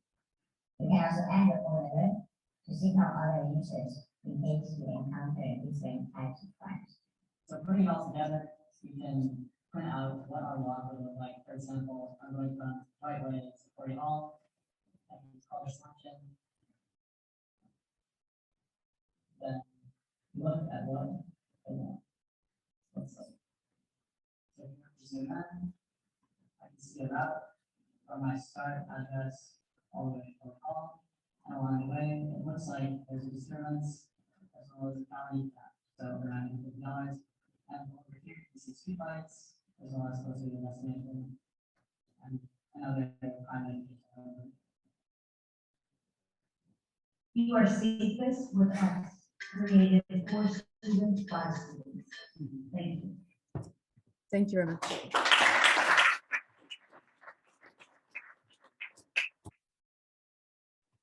All right, great job. Dennis, once again. Very impressive. And so the routing, you wrote that the software yourself. Yes. Yeah, it's like a routing API that I found that lets you like call a direction from one place to another like 30,000 times for free. So I was messing around with that a lot. And sort of other like APIs like from City of Berkeley Open Data Project, they have like you can set up a client and just like call like information like where the streetlights are in town or like the last 1,000 calls to the police department and stuff like that, and overlay it over the same map. Very impressive. Talk to me about adding destinations or something. There was like 4 that you could pick from. Is that customizable, adjustable? How can you pick their in location or stuff? Remember there was the north gate in the bottom right corner. Yeah, so for the starting point, right now we have the fixed location for the workers to come join. But for the endpoint, as of right now, it's still fixed. But in the future, we hope to integrate the API and let the algorithm calculate the best route for the users to walk. So that's how it works. We're looking to use like a lot more powerful tools like Google Maps APIs to like calculate better routes, but reaching like multiple start points, multiple endpoints, which they do support, and then adding some like heuristics for like what we consider to be like walks that make people feel safer, like higher foot traffic or less crime that occurs closer to that walk. That's sort of, I'm wondering whether the crime map would help me to feel more safe. Have you tested this with a potential customer? What was the reaction of them? So actually, for this solution, right? So actually we added this feature based on customer interviews that they said, what about having this? And I think it's sort of if you know you're going home and you always go in the same route, but you know you get a notification, well, there's a shooting happening. Like for example, I think it was a month ago, there was like a shooting happening in a route I always take, and was 1 hour before I was going that way. So if I knew at that time in real time that, okay, there is a shooting going on, I would take like a different route. If you. One of our competitors is called Citizen. It's an app and it has this feature. It's paid for as well. I paid for the app. It's $150 for the subscription fee just to see if it would really help me feel safer. It's been eye-opening. I mean, it's crazy because I don't have a car here, so I'm walking and knowing things are happening. But if someone's walking with you, the police, we talked to the UC police, and he said higher foot traffic actually reduces the crime rate. And he's been a cop here for 10 years, so that's why we wanted to. All right, great job.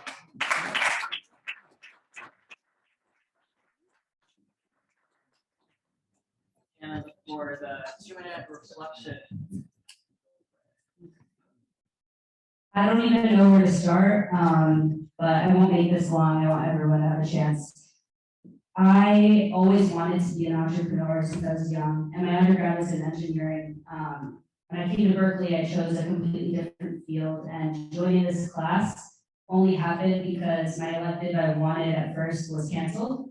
So then I had to find something, and this one had an application. And I was like, whoa, why? And now I know, because it's just been every person in the room. I mean, like we've all said, we're so impressed every day that we come on Friday, and no one in my grad program believed that I looked forward to my elective on Friday from 2 to 6. That's all. Thank you, and especially to the team and Gert, Manan, and everybody else. Thank you. Yes, I also want to thank Gert, Manan, and my whole team. I studied business for so many years, but finally at a class where you really learn the framework, but you also, more than learning a framework, you're applying it. And you're applying it not only with business students, but with students from all different backgrounds, different nationalities, from 3 different continents. So that was also an amazing experience. And for me, I learned a lot, and I think all my learnings will be helpful for the rest of my life. So thank you again. Yeah, I also like want to thankful for like all of the team members and also our speaker for letting me be in this class, and also like all the content of the class, of the frameworks of the tool will be like very helpful for me for becoming an entrepreneur as a career. And also like lastly, I always believe that in order to become like the success entrepreneur, like you need to find 2 things. So the first thing is like your passion, and the second thing is like the people who have the same passion with you, and like this class can definitely like give me both distracted. Nice to talk. Okay. So as an exchange student, I enrolled in like many entrepreneur classes, but I have to say like none other classes is like that of first. So I think I've been learning about different kinds of frameworks. I got inspired by many speakers, and most importantly, I've met my team members here. So I'm very grateful and very appreciative for the commitment you put into the class. Yeah, so thanks to my team and thanks to Professor Kristen and Manan for putting on like a great class. This is like my most fun class of the semester by far. I love like learning, like all the lectures really great, and I love the idea that, you know, like I don't know anything, like the customer knows everything, and like going out and asking people like, oh, how do you feel about this? Like you're not expected to have answers, like that's what like talking to people is for. And, like that's just really different from what I'm used to in my classes, and like it was a lot of fun to do these interviews and work with like this group for the whole semester. I have one last question for you. Now, was this a study project, or do you intend to continue with this? If we have the funding, then.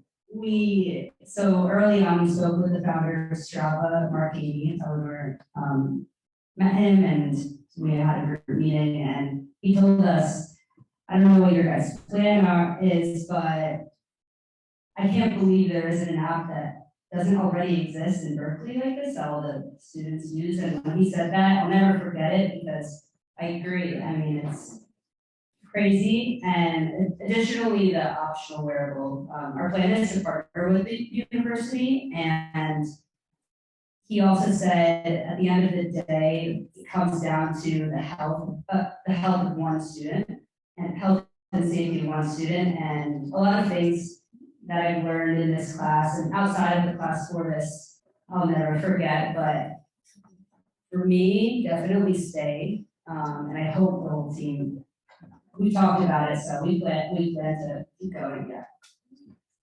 Thank you. All right, great.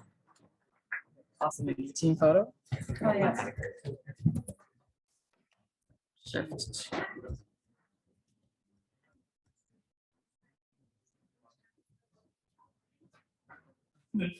Oh, okay, wait, sorry, I'm gonna put your background, there you go. Okay.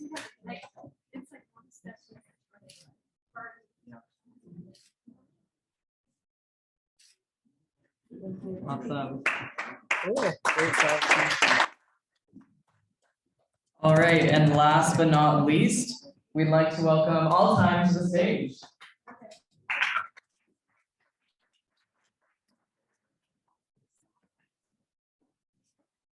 How are we all doing? Yeah. Last presentation. I think everyone should get up and stretch. I know it felt pretty good for me to stand up right now, so I'm pretty tired, but I think this is the last presentation. Yeah. So ready? Are you guys all ready? I clicked the thing, right? Yes. Yeah. All right.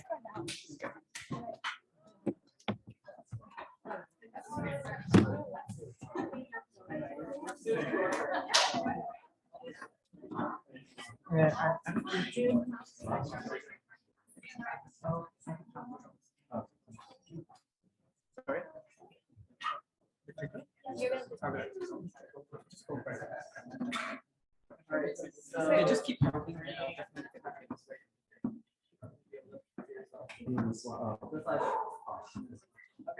cool. So the 3 minutes. 3, 2, 1, action.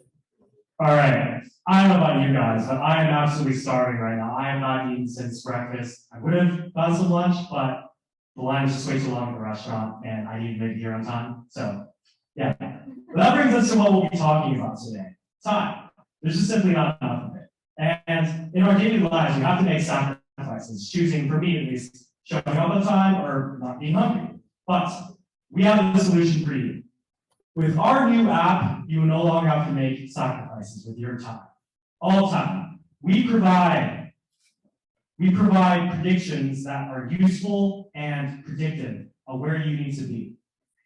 Our app is a source of information that will prove to you that you no longer have to make these sacrifices. And with it, with all time is yours. Now, our app provides information on not just places like restaurants, but also numerous other locations like libraries and gyms. And not only that, we provide information about these locations, such as exactly how crowded they are, not only as a percentage, but with useful descriptions that actually tell you something that you can visualize in your head. We also provide alternative suggestions for other locations for you to go. These are all things that Alltime provides, and these are all things that will save you time. So how do we gather data? We gather data in 3 main ways: aggregation, location services, and crowdsourcing. We'll tell you more about this later on. If we just look at the digital advertising market in the US alone, we can see that we have huge potential.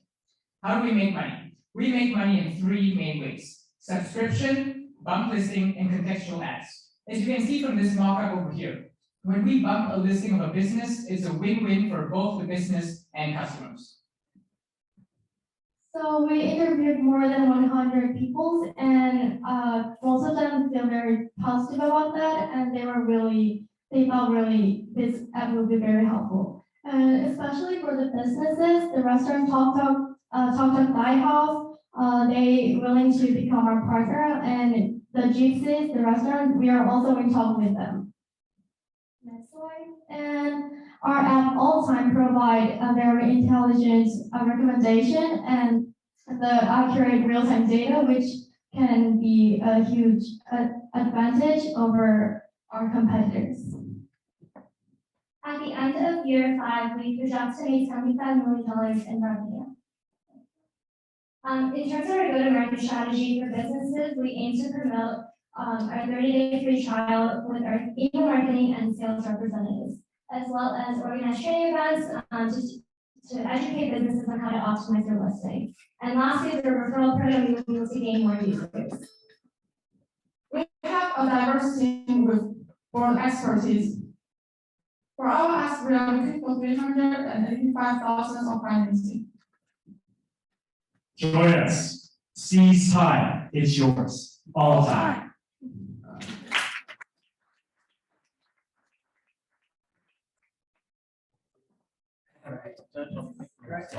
Great chorus there in the eye. Yes, very nice. Competence.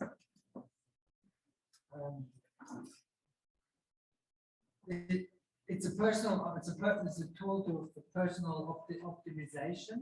You said you interviewed 100 people. Isn't that solved? How are other ways? Isn't that in Google Maps or something also? Like, can you talk to me? How are you really different? What do you do that Google doesn't do? Yeah, absolutely. So if I go to the competitor slide here,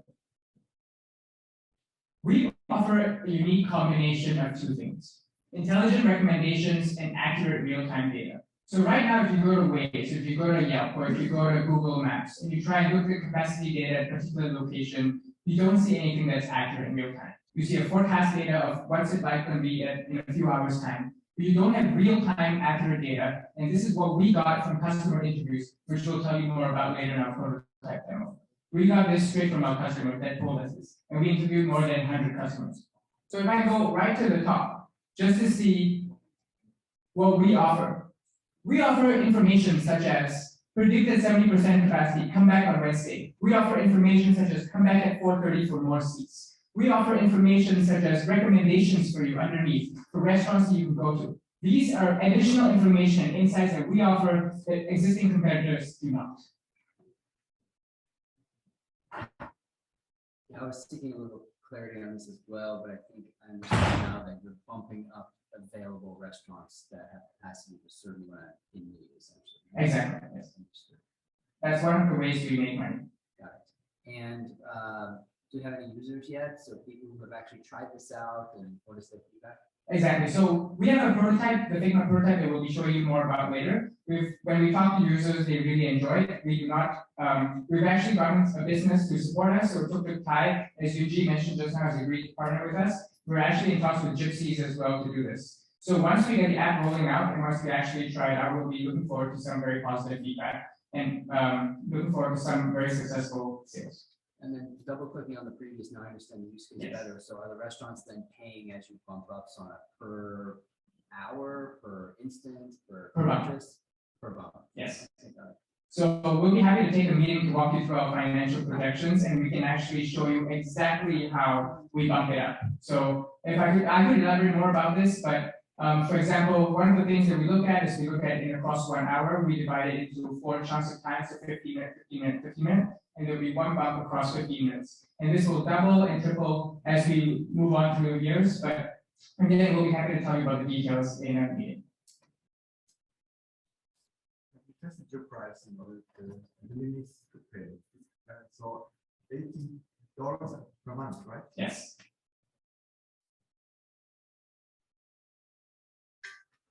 Have you got feedback from customers? So the great thing about this is that when we spoke to Tuk Tuk Thai, they said they're very open to a meeting, and we think that is the greatest opportunity that we have. The thing that differentiates us is that we have a 30-day free trial. So any businesses that don't see anything can simply opt to pull out, for example. But we are committed to ensuring that at 30 days, they see the value of our business, and they see the clicks that they get, and they see the additional views and sales that they get through their listing, which will enable us to succeed. Awesome. Great job.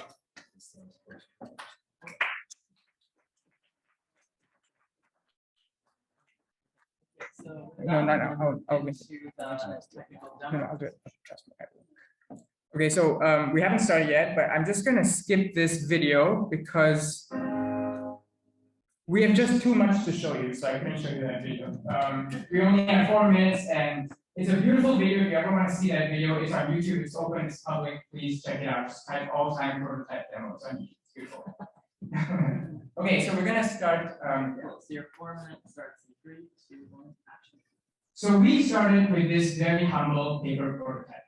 And this humble paper prototype represented a vision. Like Gert said at the start, if my phone is connected to my refrigerator, which is connected to the lamppost, which is connected to the television, why don't I know what the capacity is at Moffett Library right now? Why is it that when I go for dinner, I don't know how many people are in line? I don't know the capacity of any place right now. This is the vision that we started and that we aim to solve.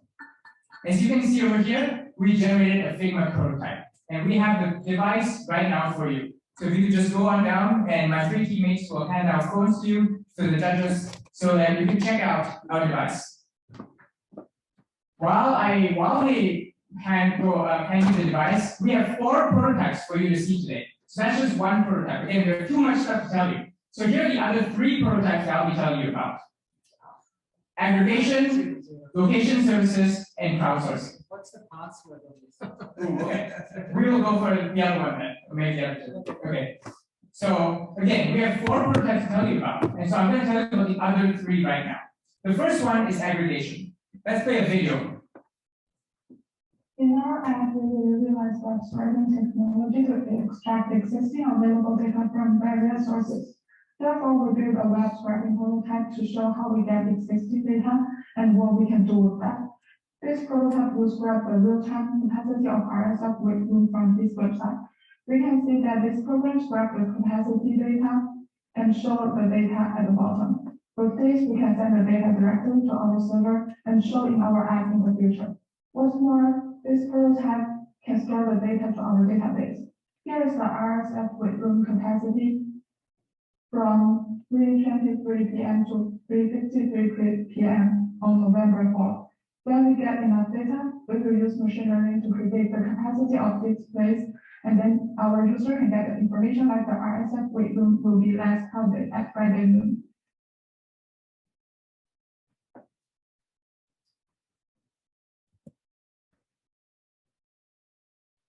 So this is a proprietary algorithm that we developed. Now let's show you one more, location services.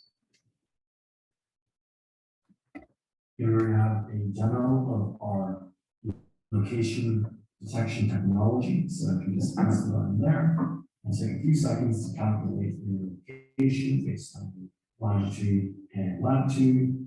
Here we go. It's found your location. It is detected that we are inside the Bechtel Engineering Center, that we are outside the Moffett Library, or outside of the arena, outside Times Square, New York, and outside West Oakland Park, just to name a few locations.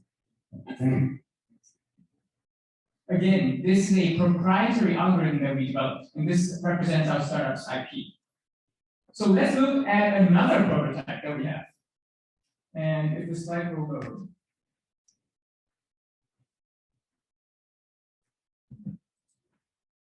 Okay, so we're gonna look at another prototype, crowdsourcing. Our final prototype looks something like this, which is incredibly easy for users to fill up. Let's say users at Chipotle. They just need to click on 3 questions. What's the line, how many tables are there, and that's it. It takes a few seconds for them to submit the data. We started, and if for Moffett Library, it looks something like this. If users want to see this data, we have an Excel sheet that represents our prototype for crowdsourcing. We started with initial iteration, and through our customer feedback, we've improved this tremendously. How do we incentivize customers to contribute? We have gamification and community building elements. That I see because of the lack of time, I will move on. But I'm happy to talk about this later. But again, everything that we've done today is a result of our customer interviews. We've taken away a lot from our customers. Carpe Tempus, seize time, it's yours, all time.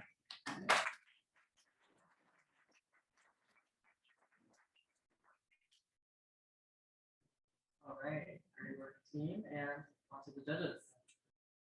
Thank you very much. A very impressive tech walkthrough as well. What's next for you? So that's actually a really good question. And again, we'll be happy to take a meeting to run you through our market and go-to-market strategy. But it suffices to say for now, the next step is to move on and capture all restaurants in Berkeley. There are 350 restaurants in Berkeley. After capturing all the restaurants in Berkeley, we'll be going on to Oakland. There are 5,000 restaurants in Oakland. After Oakland, we'll be going on to San Francisco. There are 4,000 restaurants in San Francisco. The thing is, we've been focusing on restaurants this entire presentation, but the vision is to extend to everything further. Restaurants are just a small subset of the market potential we have. Businesses of all sorts, museums, or museums, libraries, gyms, every single kind of business that has some kind of line, which is, by the way, a majority of businesses, will be able to be taken advantage of using Alltime. And we hope to bring this vision to the entire United States. So we're going to start these 3 based in California, extend to the rest of California, and start incorporating other businesses like museums and airports and any other organization that has a line into our app. Yeah, more a statement.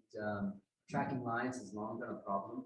I've attacked it personally with computer vision. So having a camera, it never really works well. It doesn't deliver. And one thing I'd like to compliment you on is thinking about who's incentivized to publish the statistics of the restaurant or of the line or the capacity. So I think that's where you really have to put your creative energy for each one of these industries for who's going to put in the effort to publicize what's happening in the crowdsourcing. Is it business? Is it individual? And why is it?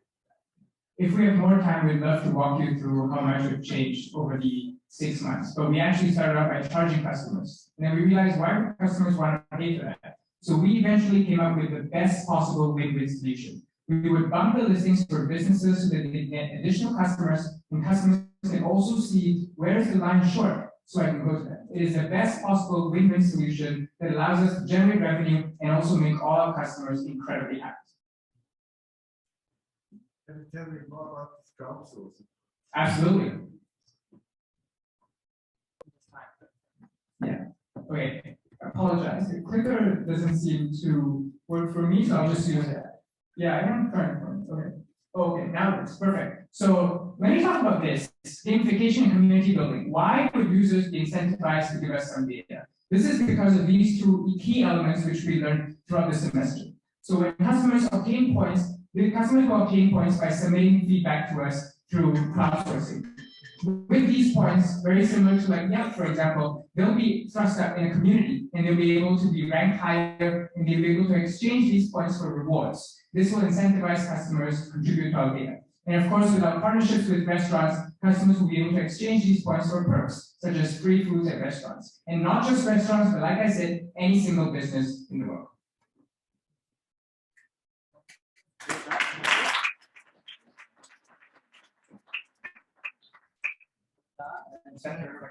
Okay.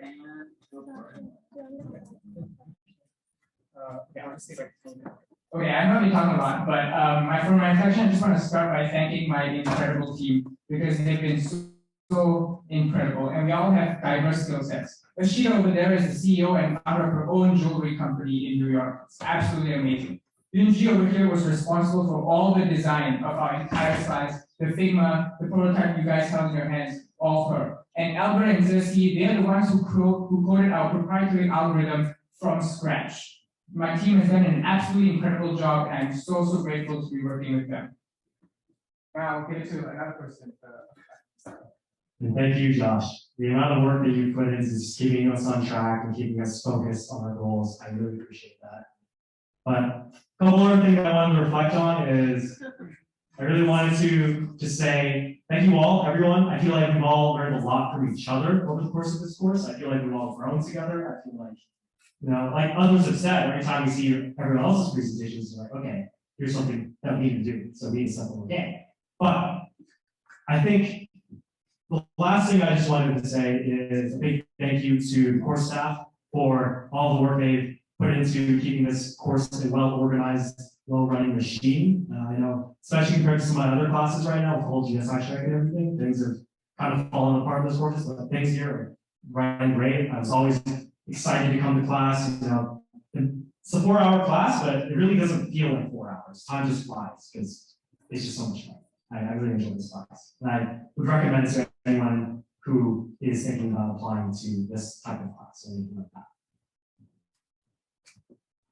So just really quickly, I just wanted to thank Manon and Professor Gert. One thing that they really emphasize is like go out there, talk to people, because at the end of the day, those are our customers.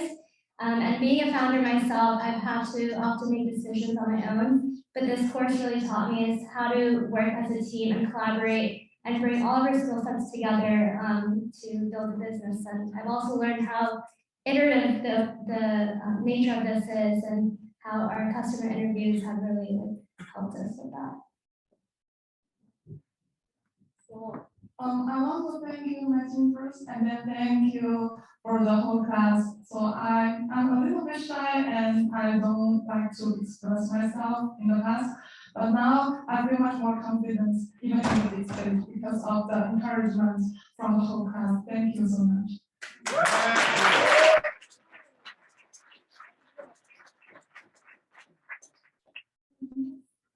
As an exchange student from Korea, like I've never thought of like learning entrepreneurship, like as a person who was majoring in computer science, but I became so interested in this field, and it was so amazing to be one of the part of our team, and I am so thankful for Professor Garrett and Manan. It was so amazing to be the part of this class. Thank you.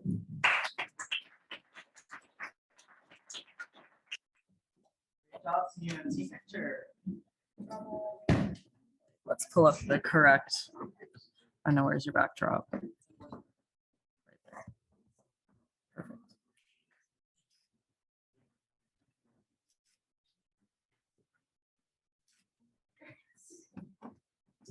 Awesome. Good job.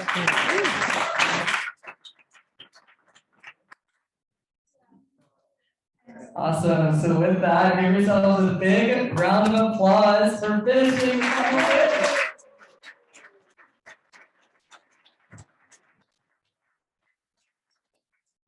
Yeah, that was absolutely incredible. What a way to end the semester. Very, very strong, and you guys had fantastic final pitches, demos, and reflections. So we know that that was a lot, but you all made it and were able to finish it all. So great job, everyone.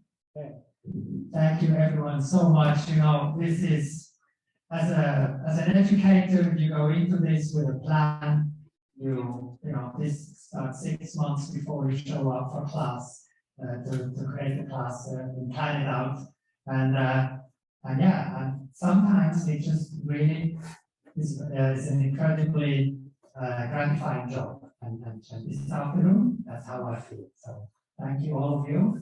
It's wonderful to see that the thoughts that I put in, you were able to take them in, to take them on, and make them your own, and to produce the 6 incredible pitches, tech walkthroughs, and the very thoughtful reflections that you shared with us. I'm really honored to have spent the semester with you, and I don't envy myself and my 2 judging colleagues because we now have an incredible choice to make.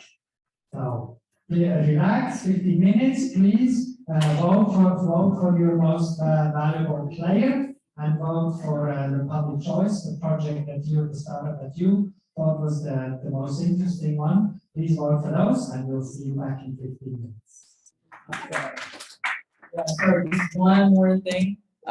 For a couple announcements, we just wanted to make sure this was announced during this class, and if you can do this during the break, that would be great as well. We have our end of semester teaching team feedback form, so we really appreciate it. We're going to post everything on Slack, but we really appreciate it if you guys can all do this Google form, which Gert and I will be able to see the responses of. Because there's also the official course evaluation, which is required, but we really love for all of you to give us some feedback for the end of the semester teaching team feedback form, which is in addition to the course evaluation. Also, the Collider Cup will be happening 1 week from today, literally on this stage. So great job, you've already done it once, and you'll definitely be able to do it again. So just mark the date. Again, I have the QR code, and I'll release all the other information on Slack. And we're also going to stay connected. So we're going to have a LinkedIn group as well. And we really want to stay connected. So this is something to look forward to. I'll send invitations. And yeah. So with that, let's take our, and our playbook is now complete. So awesome. So with that, now we're going to take our 15-minute break. We're going to come back at, I believe, 5:45. And we're going to have our judge deliberation period, so feel free to hang out. But we are going to go into a huddle, make sure you all are farther away from that. So with that, we're going to take our break. Feel free to go out into the lounge as well. hang out in the restroom, and we'll be back at 5:45. Everything's sorted. All right, the moment has come to give away a lot of awards for, you know, first place, second place, for public choice with MVPs and so on. And before we do that, I'm taking the liberty to also nominate an MVP. Manan, come up here. You have been fantastic. Thank you very much. Really helps to create this class and elevate it to the next level. I have to the next level, and I can share with you that to a level that was sometimes almost too much for everybody, which is fine. It's totally fine because that is your style. And it was also always, I really appreciated your positive attitude. You went with pretty much every silly idea I had, which I like to have right now. So in chocolate and other things. That's what I do. That's just what I do. And you went along. And so I would like to give you an award too.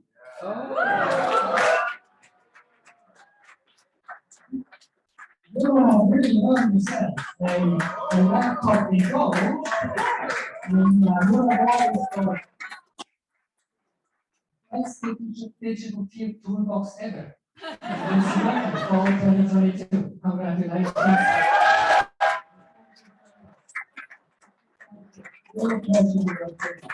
I hope you win the best course coordinator for the second time running. I think we really deserve it. I'll be very honored if you're still around here a year from now, if we can run this class together again.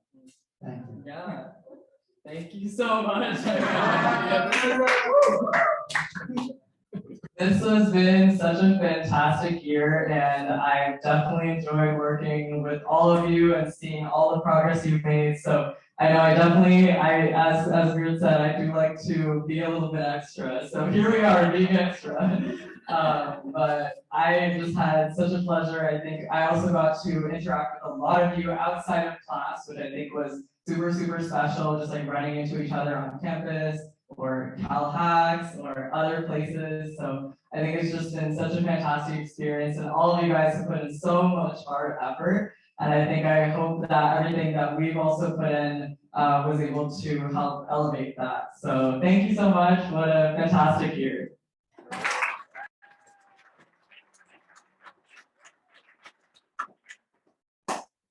All right, and now let's count some more winners here. So, Manan, who do we celebrate next?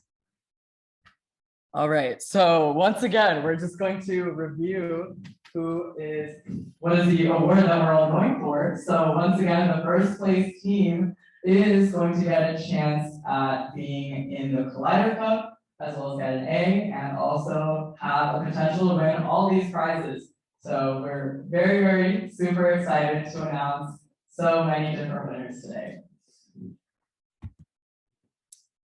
And so we can kick it off with our team Rockstars before we get into our actual winners. We'll save that for the last. So once again, we have taken all of your wonderful responses in who is a rock star of each team, and we have 6 wonderful Rockstar medals to award. So I think this will be absolutely fantastic. So with that, if we can have a drum roll, please, for the rock star of all time. And that is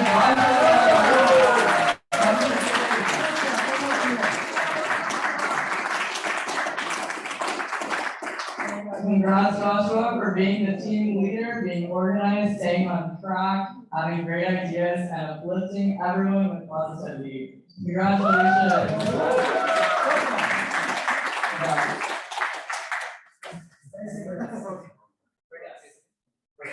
We'll do after. Yes. All right, and so for our next rock star, Dr. C, drum roll, please.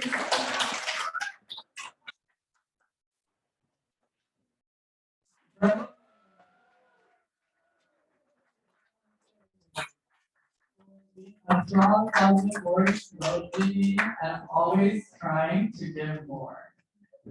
Félicitations. Félicitations. Congrats. Rockstar, number 2. Thank you. It's like the Olympics. Thank you.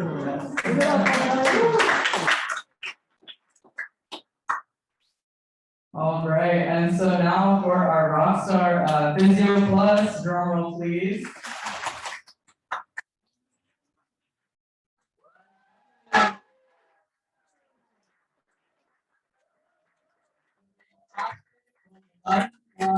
Bringing strong technical skills and motivating the whole team.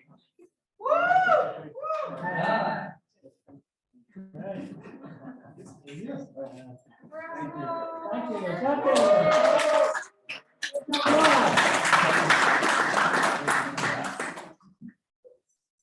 Awesome. And so for our next Rockstar safest, drum roll please. We have Amanda.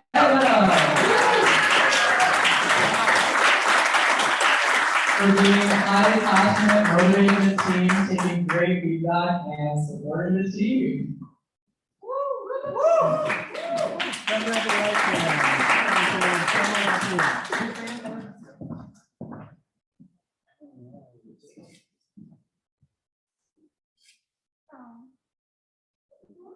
You.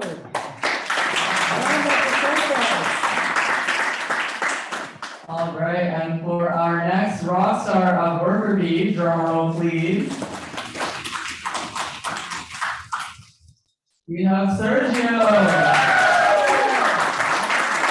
For being a great team leader, going the extra mile, networking, working with potential customers, and motivating the team. Congratulations. Yes, we have. Okay. Give it up.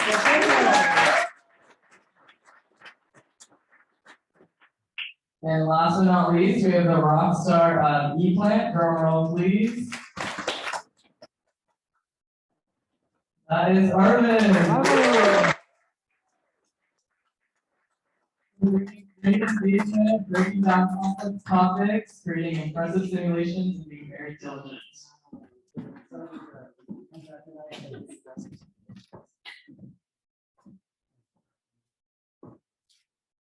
Wonderful.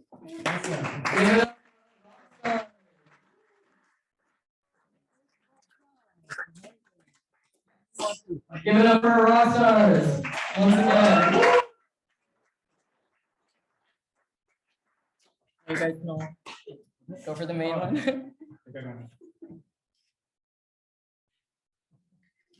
Very nice.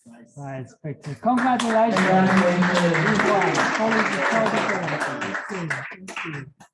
Awesome, guys. And,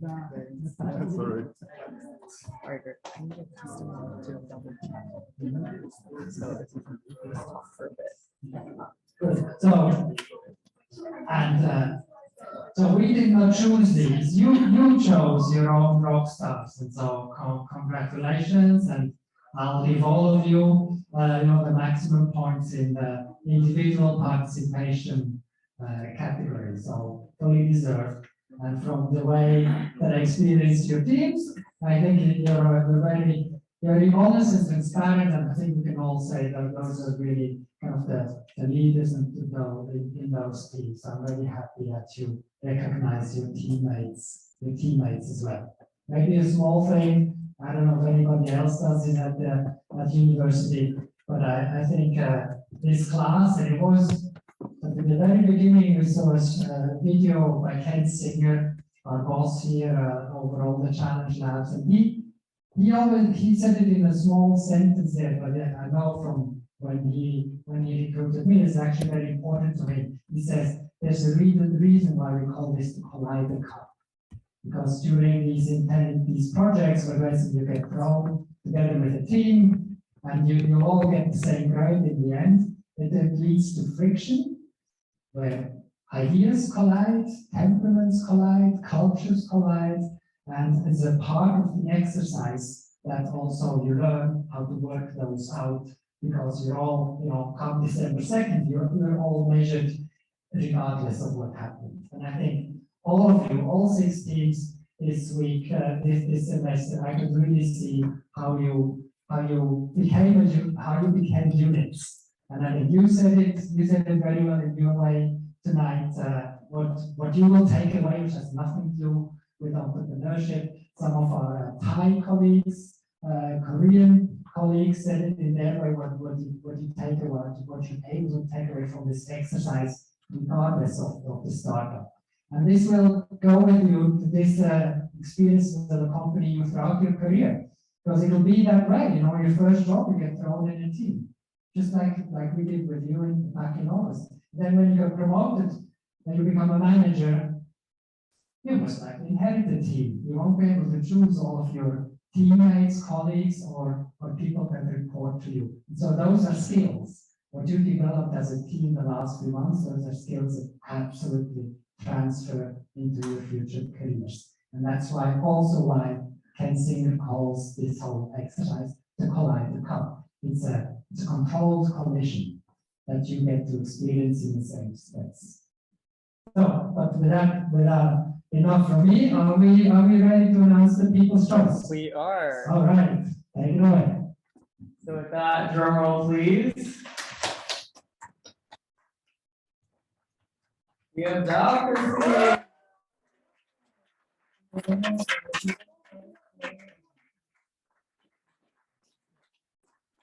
Congratulations, the people have voted, and this was a kind of combination of both the number of votes and also the amount. Congratulations. Congratulations. Congratulations. And the trophy. Amazing.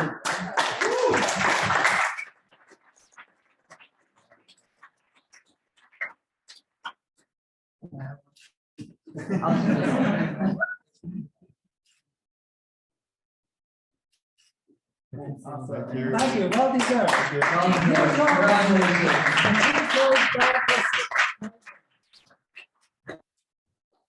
All right, so now we are starting to enter the moment you've all been waiting for, and the moment you've been working towards for this full semester. So we are going to go into our second place team. So with that, drum roll, please. David!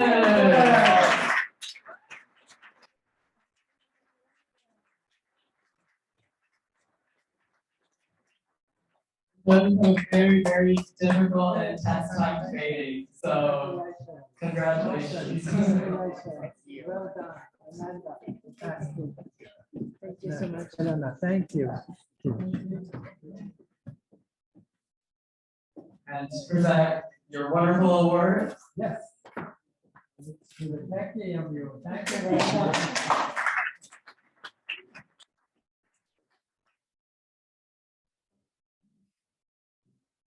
So this is also the team. Should something happen to the winners, you will be the ones to represent us in the Collider Cup. And the jury, you never know. Everything is possible.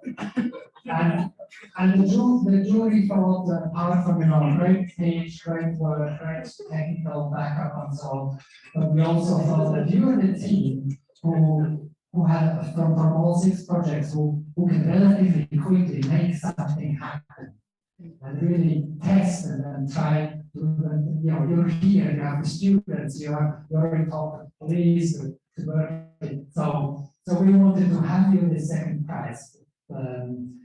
Also as an encouragement, that please take it as a mandate. Please make something happen. We're here to support you. Thank you. Thank you. Thank you. Congratulations once again.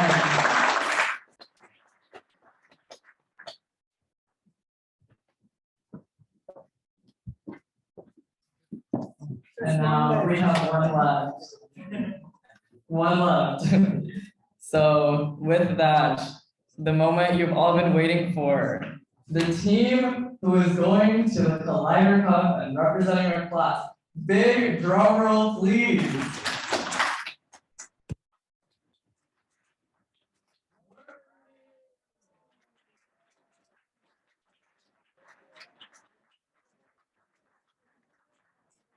Congratulations for being the first place team of this class. Congratulations. Thank you, thank you. I want to know the story of the coach. Congratulations.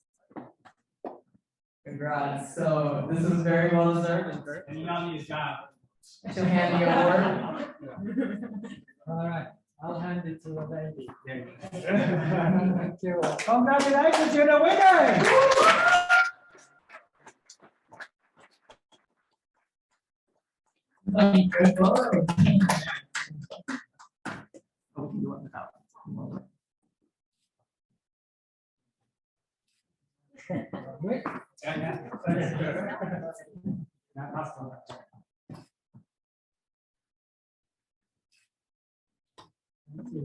Congratulations and for some words. The jury thought, great pitch, great choreography, almost too much, some felt so. But that's okay, it was memorable. And that's, that we will never remember, forget the revolving door on the left and on the right, the speakers taking turns. So, but he didn't win mostly for this. That was just, good, well done.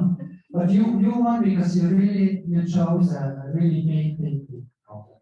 Everybody in the US and worldwide is talking about the worker shortage crisis. Why baby boomers don't just say, oh, call it quits, so don't go back and another gig workers say, oh, it's not even worth it, for $15, why it's not worth my time. I'd rather do, e-commerce or e-gaming from home, and I can make more money. So it's a really, really big problem, and we were impressed with the passion you have and what you have done in Berkeley already. So we wanted you to be the winners, to elevate that problem. Also at the university level, also to prepare you for that hospitality accelerator into which you have been accepted, and also for to give you a chance now, really prove now over the next couple of weeks in Berkeley, small, controlled, in whichever ways that you can really do this, and that you can fulfill the promise that you find the workers work and nobody else can find. So lots of luck for you, congratulations, and then a week from now you'll be standing here again. Well done.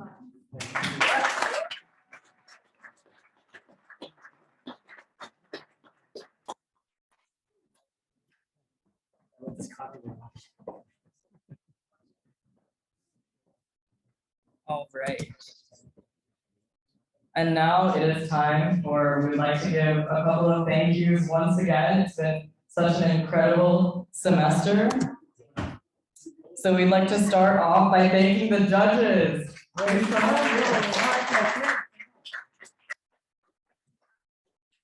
Thank you so much for all the time and effort you've put in to be here. And I'd actually like to give another special gift to both of you as well. Thank you, Andrew. It was a big pleasure. Thank you so much. It was a big pleasure. We have these two bags. Thank you. From the department. Thank you so much. So we really appreciate your time and effort and everything that you've done and put in for this class. So thank you. Thank you, Michael and Andrew. Thank you very much.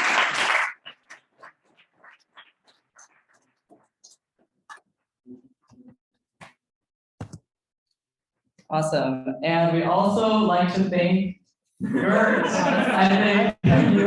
I'll thank you as well. I think, we all have so much gratitude and appreciation for Gert for being our incredible professor. And, every week, for even coming and creating a class from 2 to 6 on a Friday, that's a whole thing of its own for just a professor to take on that as well. So, for being able to work together for every week, we've been working hard to prep for this class. And I think also being able to come up with that very solid plan for every single week and keep it very, very engaging the whole 4 hours. I think that's so incredible. And also having just very well thought out lesson plan. It's absolutely amazing. So yeah, to Gert.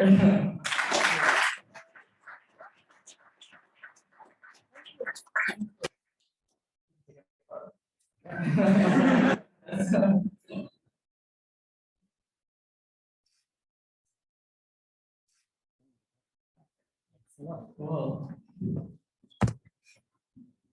And now I'd like to thank the class once again for an unforgettable semester.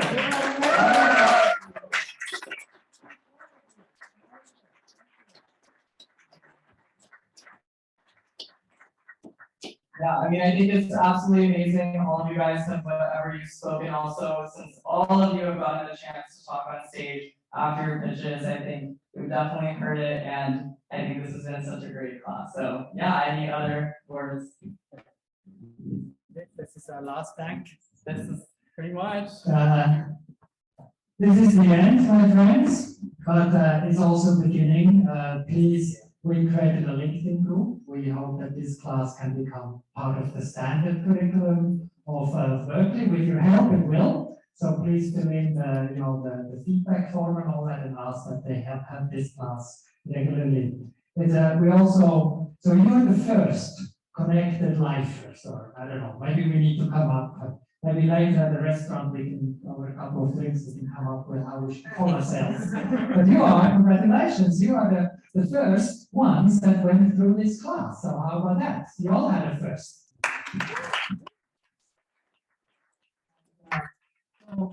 Between us and our playbook, in our minds and then documented in our playbook, we now know how to create, the 40 of us know how to create a connected lifestyle. So we have created a LinkedIn group, hoping that many of you will join, and hopefully I can start a tradition here at Berkeley to work with startups, with students that are interested in following this thought of starting companies around connected life. And I hope that somehow we can all stay connected too. I really do, and I really mean it. I appreciate each and every one who wants to connect over LinkedIn. I appreciate and always write recommendation letters for those who would like my recommendation because they apply for an award, or they apply for a master program or a PhD program somewhere, and so I'm really happy to do this. You've given me so much, and if I can give something to you that helps you in your career, I really want to do that. And also, I suggest the same should happen amongst you, because connected.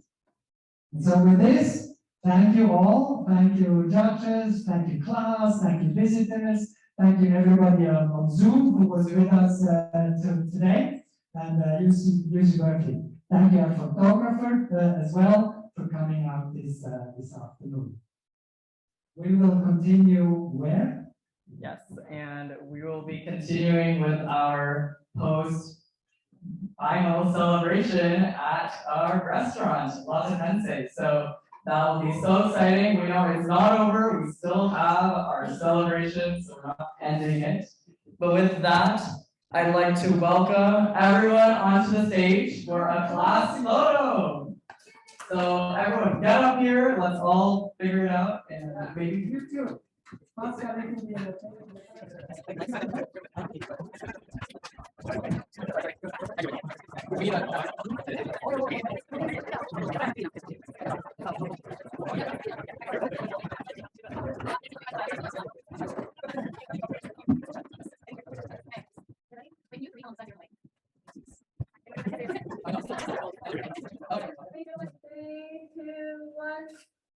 Three, two, one.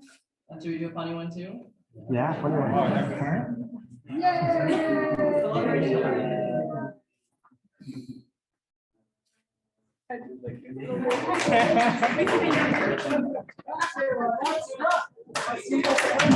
Yay!